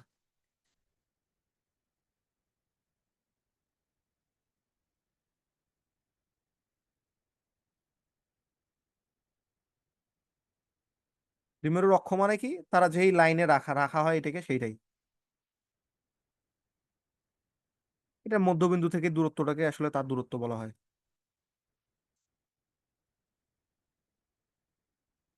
আচ্ছা, তাহলে দেখো বোঝা যাচ্ছে আর কিউ হবে। অন্যান্য ক্ষেত্রে নর্মাল গোলক টোলক বিন্দু চার্জ ইত্যাদির জন্য 1/r², E proportional two 1/r², F proportional to 1/r², but এইটার ক্ষেত্রে আসে হচ্ছে আর কিউবের ব্যস্তানুপাতিক। ওকে, হ্যাঁ, এটা formula, V equal to 1/4 pi epsilon nought p by আর²। এখন কথা হচ্ছে, এই জিনিসটা হচ্ছে এইরকম, আমরা ধরে নেই এদের মধ্যবর্তী দূরত্বটা হচ্ছে টোয়াইস এল, বুঝছো, এটা এল হইলে এটা এল, এবং বলছে অক্ষ বরাবর, অক্ষ বরাবর মানে এইখান থেকে এই ডিস্টেন্সটাকে ধরি হচ্ছে আর।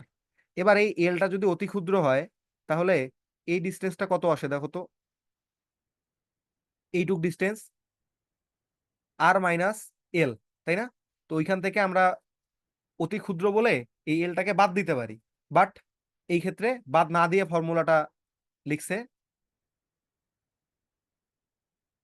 বাদ না দিয়ে লিখতে গেলে তখন কিন্তু আমাদেরকে এই r² - l² লিখতে হবে, এই জিনিসটা মনে রাখবো আমরা। ফর্মুলার মতো করেই মনে রাখবো।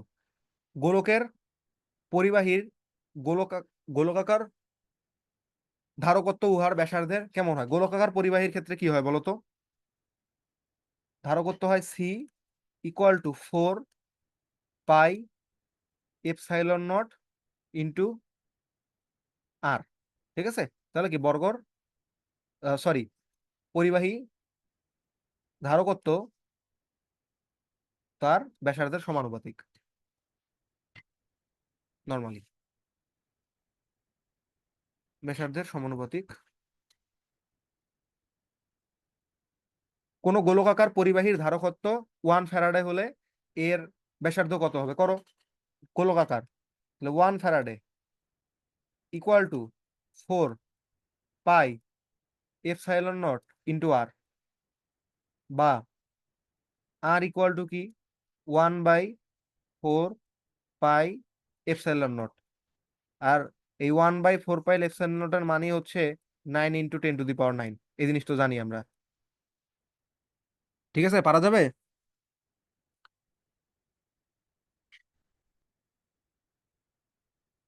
ওকে, পৃথিবীকে 600 কিলোমিটার ব্যাসার্ধের একটি ধারক মনে করলে ধারকত্ব কত হবে? ওকে, মনে করো। আমরা কি জানি? C equal to 4 pi epsilon into r, তাই না? নিলাম 4 পাই এপসাইলনের মান 8.854 ইন্টু 10⁻⁻12। আর আর 6400 কিলোমিটার, তাহলে 6400 নিলাম, কিলোমিটার থেকে মিটার নিতে গেলে এটা নিলাম। ক্যালকুলেট করবা, 711 ইন্টু 10⁻6 আসবে, তাহলে এত হচ্ছে ফ্যারাডে। এখন এই 10⁻6টাকে এলিমিনেট করতে চাইলে তো তোমাকে নিতে হবে মাইক্রোফ্যারাডেতে। মাইক্রোফ্যারাডে, ওকে। আরেকটা আছে, 6500 ধরলে আসবে 622, 722। ঠিক আছে, সেম ভাবে।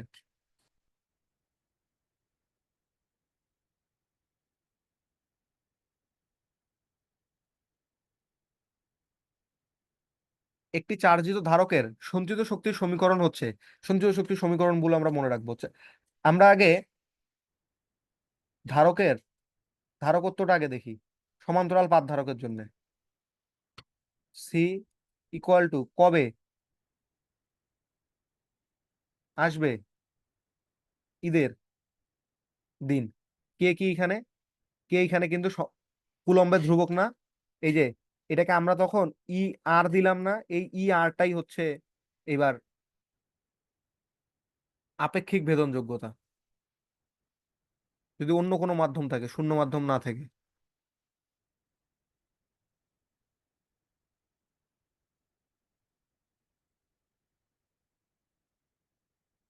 আপেক্ষিক ভেদন যোগ্যতা, ঠিক আছে। এবার সি ইকুয়াল টু কি কিউ/ভি, একক বিভব পার্থক্যে কতগুলো চার্জ সঞ্চিত হতে পারে। ঠিক আছে, এটাই হচ্ছে সি এর সূত্র।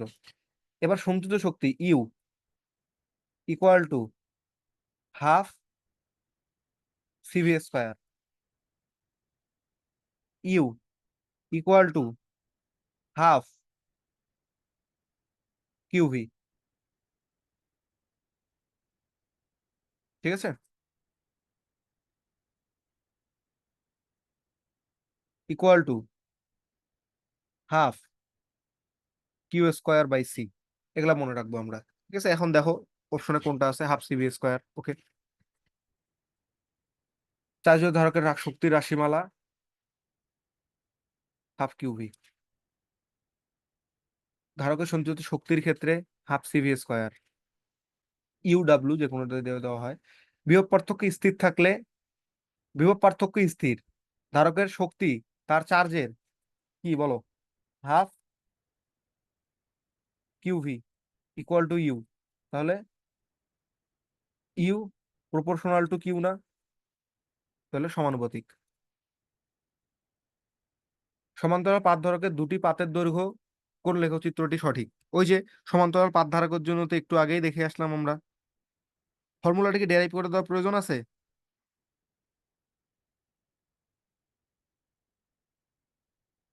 হালকা করে একটু দেখায় যাই যদি লাগে তোমাদের। আমরা সবসময় জানবো পাত ধারকের ক্ষেত্রে প্রাবল্য হবে সিগমা/এপসাইলন নট, এইরকম। এই যে এখানে পজিটিভ চার্জ, এই সূত্রটা আসে কোথা থেকে? গাউসের সূত্র থেকে। সিগমা/এপসাইলন নট হবে। বলরেখাগুলো এইদিকে। অভ্যন্তরে কোনো বিন্দুতে প্রাবল্য, এই বিন্দুতে একটা পয়েন্ট বললাম, এই অভ্যন্তরের বিন্দুতে প্রাবল্য সিগমা/এপসাইলন নট। এই সিগমার সংজ্ঞা কি বলো? সিগমা ইকুয়াল টু হচ্ছে চার্জের তলমাত্রিক ঘনত্ব। তার মানে কতগুলো চার্জ আছে এই সারফেসে, এই সারফেসের এরিয়াটা হচ্ছে এ, এবং কি পরিমাণ চার্জ আছে সেটা হচ্ছে কিউ। ঠিক আছে, তাহলে Q by A by epsilon naught. ঠিক আছে, তাহলে ই ইকুয়াল টু কি, Q by A epsilon naught. ঠিক আছে, আবার আমরা এটা জানি, ভি ইকুয়াল টু কি, ইডি, তাই না? তাহলে এখান থেকে কি বসানো যায়, কিউ, ভি ইকুয়াল টু হচ্ছে Q A epsilon naught by D. এখন এই চার্জ টার্জ ইত্যাদি সবকিছুই তো আসলে কনস্ট্যান্ট। ঠিক আছে, তো এইখান থেকে আমরা মনে রাখতে পারি যে সব যদি কনস্ট্যান্ট হয় তাহলে ভি প্রপোর্শনাল টু হয় ডি। লেখচিত্র দ্বারা সমান্তরাল পাত ধারকের বিভবের সাথে সঞ্চিত শক্তি, বিভবের সাথে সঞ্চিত শক্তি half CV square equal to U. তাহলে ইউ প্রপোর্শনাল টু কি, ভি স্কোয়ার না, তার মানে গ্রাফটা হবে এক্সপোনেনশিয়াল। ওকে,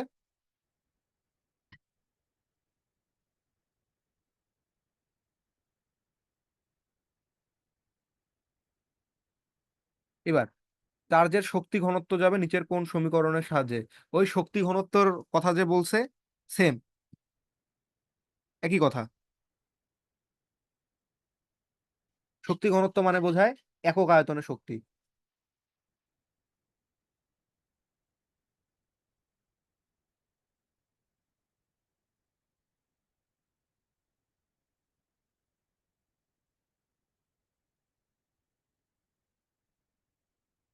এটাকে বলে শক্তি ঘনত্ব। ওই যে স্থিতিস্থাপকতা পড়ে আসছি না, সেম।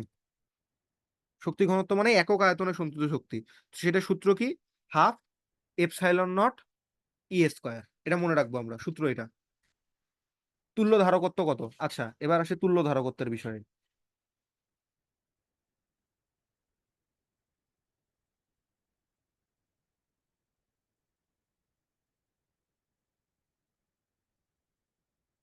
প্রথমে আসি সমান্তরালের জন্য।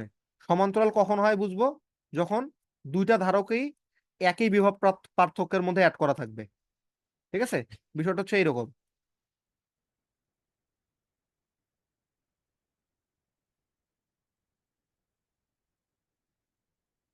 এক্স একটা পয়েন্ট, ওয়াই একটা পয়েন্ট, দেখো তো এইটারও দুই প্রান্ত এক্স ওয়াই এ, এইটারও দুই প্রান্ত এক্স ওয়াই এ। তাহলে এই দুইটাকে আমরা আসলে বলবো এরা সমবিভব প্রান্তের মাঝে মধ্যে যুক্ত আছে, আলাদা আলাদা। এ যেই এ যেই বিভব পার্থক্যে, এও সেই বিভব পার্থক্যে, সেই জন্য এরা হচ্ছে সমান্তরাল। আর সমান্তরালের ক্ষেত্রে জাস্ট সিম্পলি গুণ হয়, সরি সিম্পলি যোগ হয়।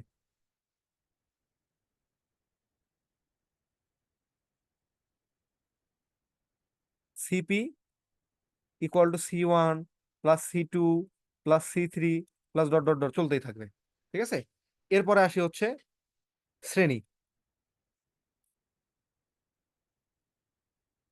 মানে বি- তোমার রোধের যে অ্যারেঞ্জমেন্ট পড়ছো, রোধের ঠিক উল্টো এটা। শ্রেণী, শ্রেণীর ক্ষেত্রে কি হবে, শ্রেণী মানে কি একটার পর একটা যুক্ত আছে।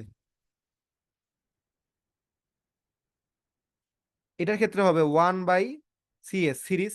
সিরিজ বলতে এস বোঝাইতেছি।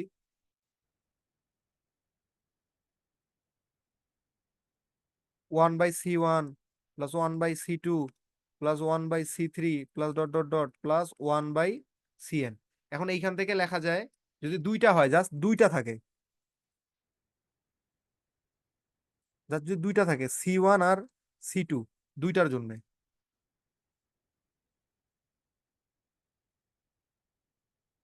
দুইটার জন্য রোধে কি পড়ছিলাম, R1 R2 divided by R1 plus R2 না? তো এইটা এইখানেও সেম, দুইটার জন্য সিএস ইকুয়াল টু হবে C1 into C 2 by C1 plus C 2, আর দুইটা যদি মানে সমান হয়।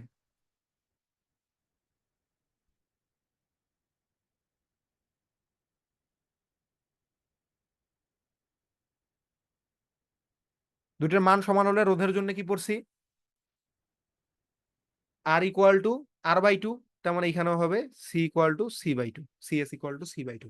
ঠিক আছে, তাহলে এবার দেখো এরা কি অবস্থায় আছে, এই দুইটা আছে সমান্তরাল, এইটার এটা কি আছে সমান্তরালে, তাহলে এই দুইটা আমরা নর্মালি কি করব, যোগ করব, সমান্তরাল মানেই যোগ।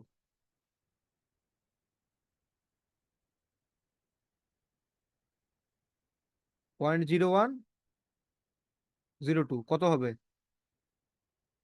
0.03। আবার দেখো এই 0.03 আর এরা কি আছে শ্রেণীতে আছে,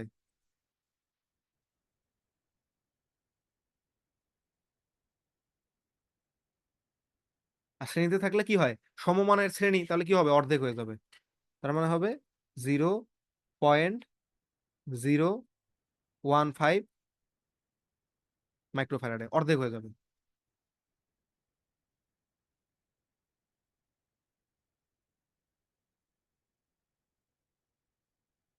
তারপরে এই যে 2 আর 1 এরা কি অবস্থায় আছে, সমান্তরাল, সমান্তরাল মানে 2 + 1 ইকুয়াল টু 3।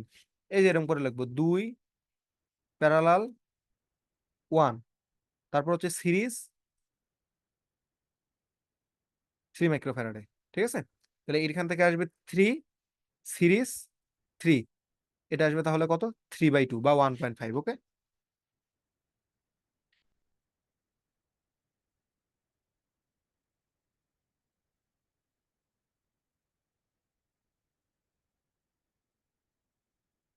ওকে, এরা খেয়াল করো প্রত্যেকটা ধারকের হচ্ছে 3 মাইক্রোফ্যারাড, তার মানে এইটাও 3, এইটাও 3, এইটাও 3, এইটাও 3।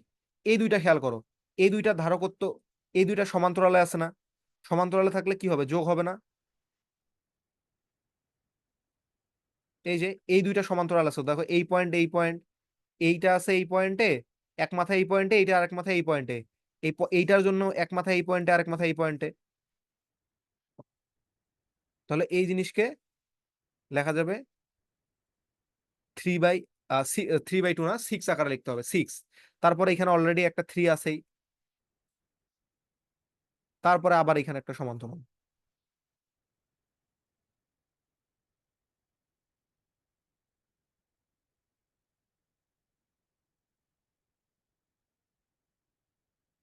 এই 3 আর 6 এরা করলে কি আসবে, 3 আর 6 করলে 3 × 6 = 18/9, 6 × 3 / 6 + 3 আসবে হচ্ছে 2, 318/9 2 আসবে। তাহলে এখানে দেখো, এখানে থাকলো 2 আর উপরে আছে 3, 2 আর 3, তাহলে এটা কত হবে 5। I hope it's also clear. এবার দেখো সমান্তরাল আছে, কত হবে, যোগ হবে, যোগ হলে 2 2 হবে 4, 4 আর 4 হয়ে যাবে কত, অর্ধেক হয়ে যাবে, তাহলে হচ্ছে 2 মাইক্রোফ্যারাডে। ওকে, মধ্যকার তুল্য ধারকত্ব। এবার দেখো তো কি হবে, এটা দেখে অনেক পেঁচানো মনে হচ্ছে বাট কিছুই না, এটা সবগুলো দেখো তো শ্রেণীতে না, শ্রেণীতে, তাহলে কত, 5টা ধারক আছে তাই না, 1 2 3 4 5টা, তাহলে কত হবে শ্রেণীতে থাকলে, দুইটা থাকলে হয় সমমানের, সমমানের দুইটা থাকলে হয় c/2, তাহলে সমমানের যদি 5টা থাকে তাহলে কত হবে, c/5। শেষ।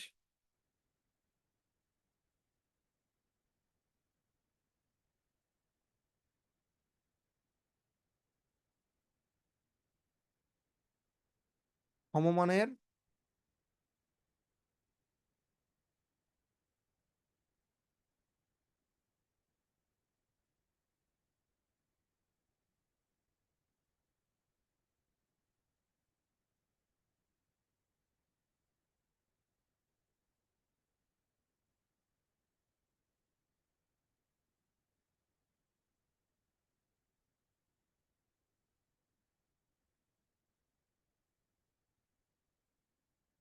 তুল্য ধারকত্ব হবে cs ইকুয়াল টু c/n। ওকে, তাহলে উত্তর কত, c/5। সিপি অনুপাত সিএক্স, এই যে এইটা হচ্ছে প্যারালালে আছে তো, এইটাই সিপি, তাহলে কি করব, এটা কত হবে, 7 আর 3 10, আর এটা কত হবে, 5 × 2 / 5 + 2, তার মানে 10/7। তাহলে সিপি, সিপি হচ্ছে 10, আর এটা অনুপাত হচ্ছে 10/7।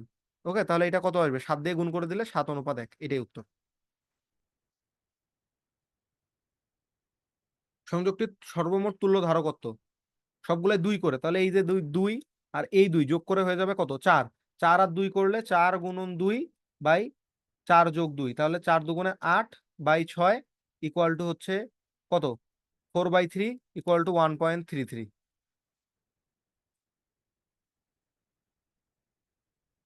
দুটি পাত ধারকের দেওয়া আছে, সঞ্চিত শক্তি দেওয়া আছে। ওকে, সঞ্চিত শক্তি দেওয়া আছে। সঞ্চিত শক্তি ইউ ইকুয়াল টু কত? Half C V square. তাহলে সি ইকুয়াল টু কত? 2u/v²। তাহলে 2 সঞ্চিত শক্তি নিলাম 14.9 ইন্টু 10⁻7 বাই ভি² মানে কত? 150²। ক্যালকুলেট করব, যা আসবে তাই মান। ক্যালকুলেটর, হ্যাঁ। 2 ইন্টু 14.7, না 14.9 ইন্টু 10⁻⁻7 বাই 150²। 1.33 ইন্টু 10⁻10।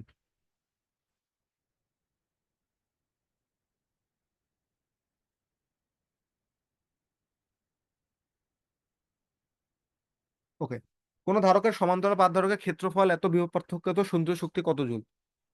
ওকে, বের করা যাবে তো। আমরা কি জানি? ধারকত্ব সি ইকুয়াল টু কবে আসবে ঈদের দিন। কে এর মান এখানে 1 হবে, কেন বলতো? কারণ শূন্য মাধ্যম, বা কিছু বলা না থাকলে শূন্য মাধ্যম ধরে নেবো। এ দেওয়া আছে 0.04, এপসাইলন নটের মান 8.854,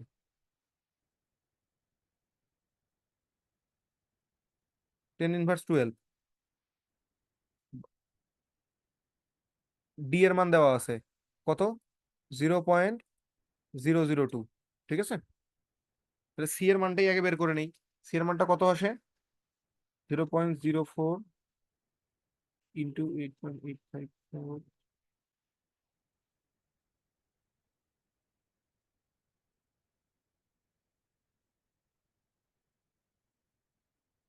1.7708, 10⁻10 এত ফ্যারাডে। এবার ইউ ইকুয়াল টু কত হবে? হাফ সিভি²। ওকে, তাহলে হাফ দেওয়া থাকলো, সি দেওয়া হলো 1.7708 ইন্টু 10⁻10 ইন্টু ভি²। ভি দেওয়া আছে 60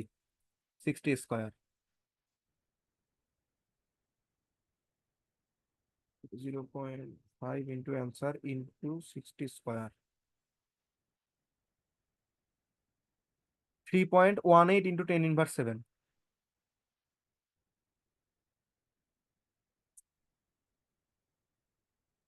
এত জুল হবে। ওকে,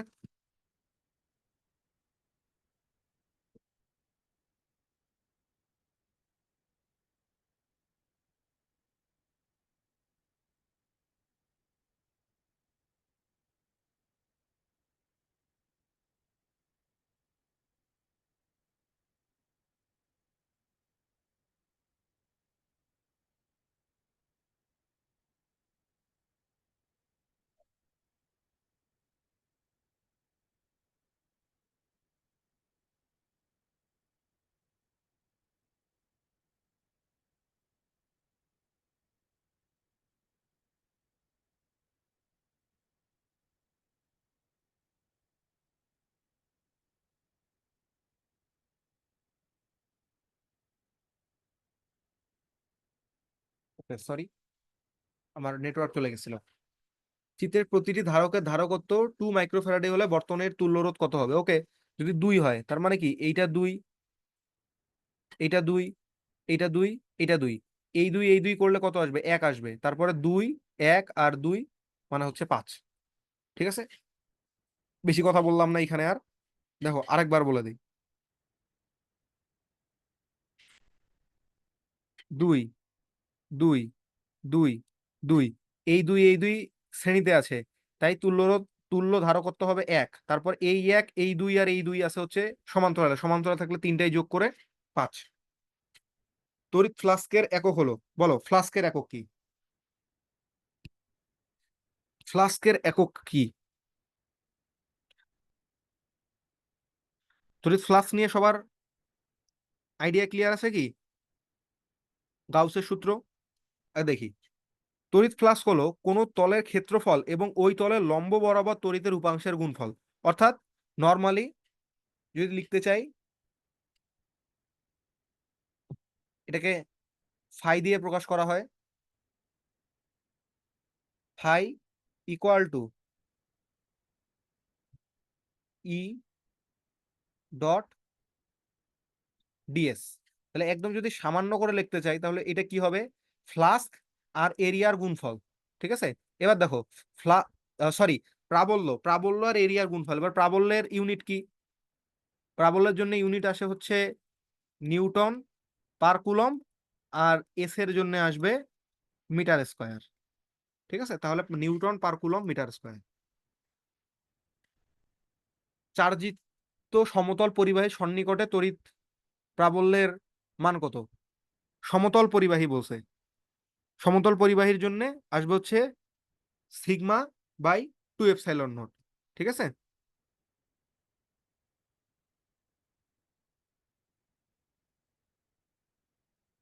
সমতল পরিবাহী মানে হচ্ছে এইরকম।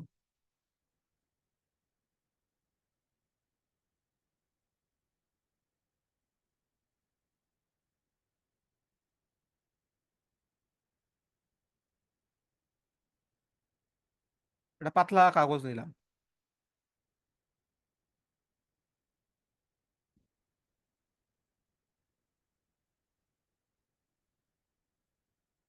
এখানে মনে করলাম কিউ পরিমাণ চার্জ আছে ছড়ায় ছিটায়।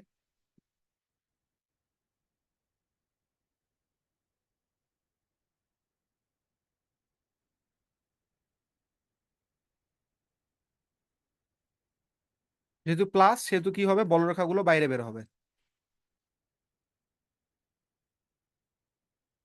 ই বলরেখা বের হবে। তাহলে এই যে ই এর মানটা হবে, এইটাই হবে সিগমা বাই 2 এপসাইলন নট। ঠিক আছে, আর এইরকম যদি এই জিনিসটা কার জন্য, সমতল পরিবাহীর জন্য, মানে একটা প্লেট,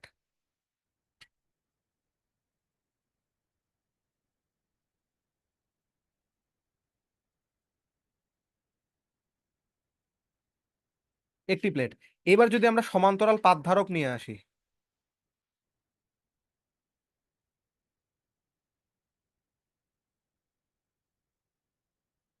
সমান্তরাল পাত ধারক আনলে কি হবে, এইখানে একটা প্লেট থাকবে, যেই প্লেটের কারণে এইদিকে পাবো হচ্ছে সিগমা বাই 2 এপসাইলন, এবং এইটা অবশ্যই plus plus plus plus plus.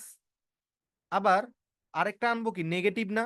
এবার নেগেটিভের জন্য কি হবে, নেগেটিভের জন্য তো আসলে ভেতরের দিকেই হবে, তাই না? তখন আরেকটা আসবে হচ্ছে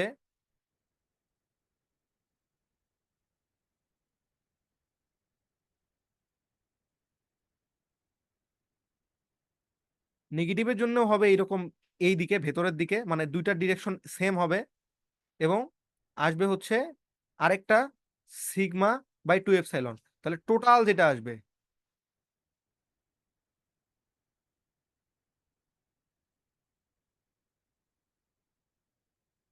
টোটাল ইলেকট্রিক ফিল্ড ইন্টেন্সিটি বা টোটাল ই ইকুয়াল টু আসবে sigma by 2 epsilon naught, sigma by 2 epsilon naught, আসবে হচ্ছে সিগমা বাই এপসাইলন নট। তোমাদের মনে পড়ে একটু আগে আমি এই সূত্রটা লিখছিলাম, ইউজ করছিলাম, যে ই ইকুয়াল টু, সরি সিগমা, হ্যাঁ হ্যাঁ ঠিক আছে, সিগমা বাই এপসাইলন নট। ওকে, এটা কার জন্য, সমান্তরাল পাত ধারকের জন্য, অর্থাৎ দুইটা প্লেট।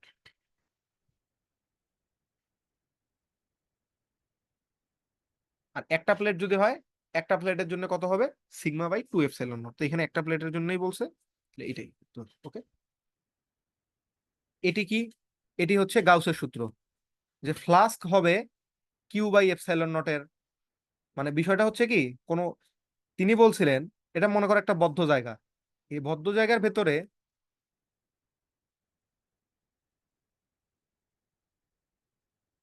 বদ্ধ জায়গা থেকে যে পরিমাণ ফ্লাস্ক নির্গত হবে, নির্গত ফ্লাস্কের পরিমাণ,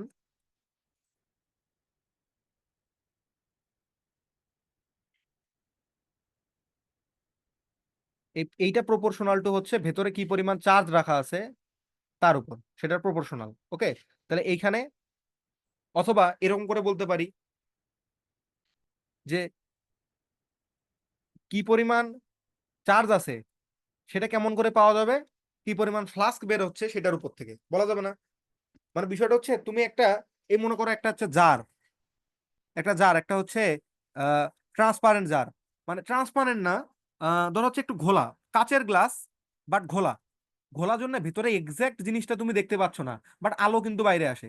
আর মনে করো তুমি এখানে একটা 5 ওয়াটের বাল্ব রাখছো, তাহলে কি আলোটা যেমন যত বেশি ইফেক্টিভলি বাইরে বের হবে, যদি এখানে 20 ওয়াটের একটা বাল্ব রাখো তার থেকে বেশি হবে না? তাহলে 20 ওয়াট থেকে তুমি কি গেস করতে পারো, বা ওই সরি বেশি আলো থেকে কি গেস করতে পারো, যে ভেতরে বেশি পরিমাণে তোমার উৎস আছে, আর উৎসটাই কি চার্জ না?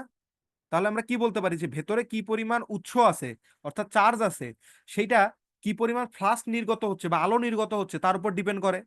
ঠিক আছে, তাহলে লাইটের সোর্স থেকে যেমন লাইট কি পরিমাণ বের হচ্ছে সেটা গেস করা যায়, অথবা উল্টো ভাবে বলতে গেলে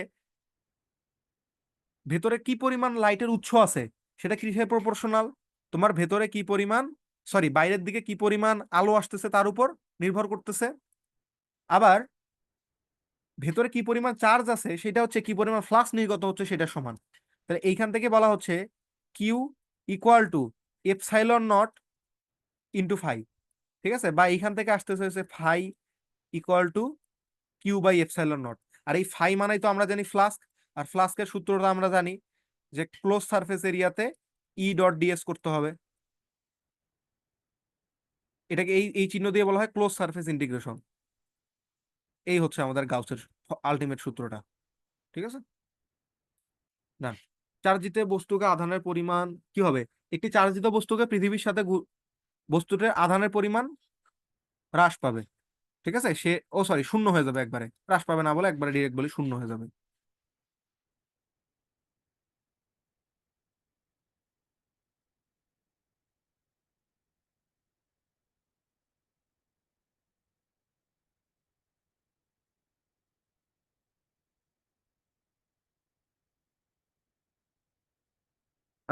এই ছিল আমাদের মোটামুটি এই চ্যাপ্টারের প্রবলেম গুলো। আরো কিছু আছে, এগুলো আমরা আই গেস নেক্সট দিনে শেষ করব। আচ্ছা এই কয়েকটা শেষ করে ফেলি, নো প্রবলেম। দেখো, একটি চার্জিত বস্তুকে পৃথিবীর সাথে সংযুক্ত করলে কি হবে, চার্জের পরিমাণ শূন্য হয়ে যাবে। তারপরটা আসো, একই ব্যাসার্ধের একটি ফাঁপা আর একটা নিরেট গোলক উভয়কে একই বিভবে চার্জিত করলে নিম্নের কোনটি প্রযোজ্য হবে? ফাঁপা, আচ্ছা এইগুলা আজকেই করাবো কি?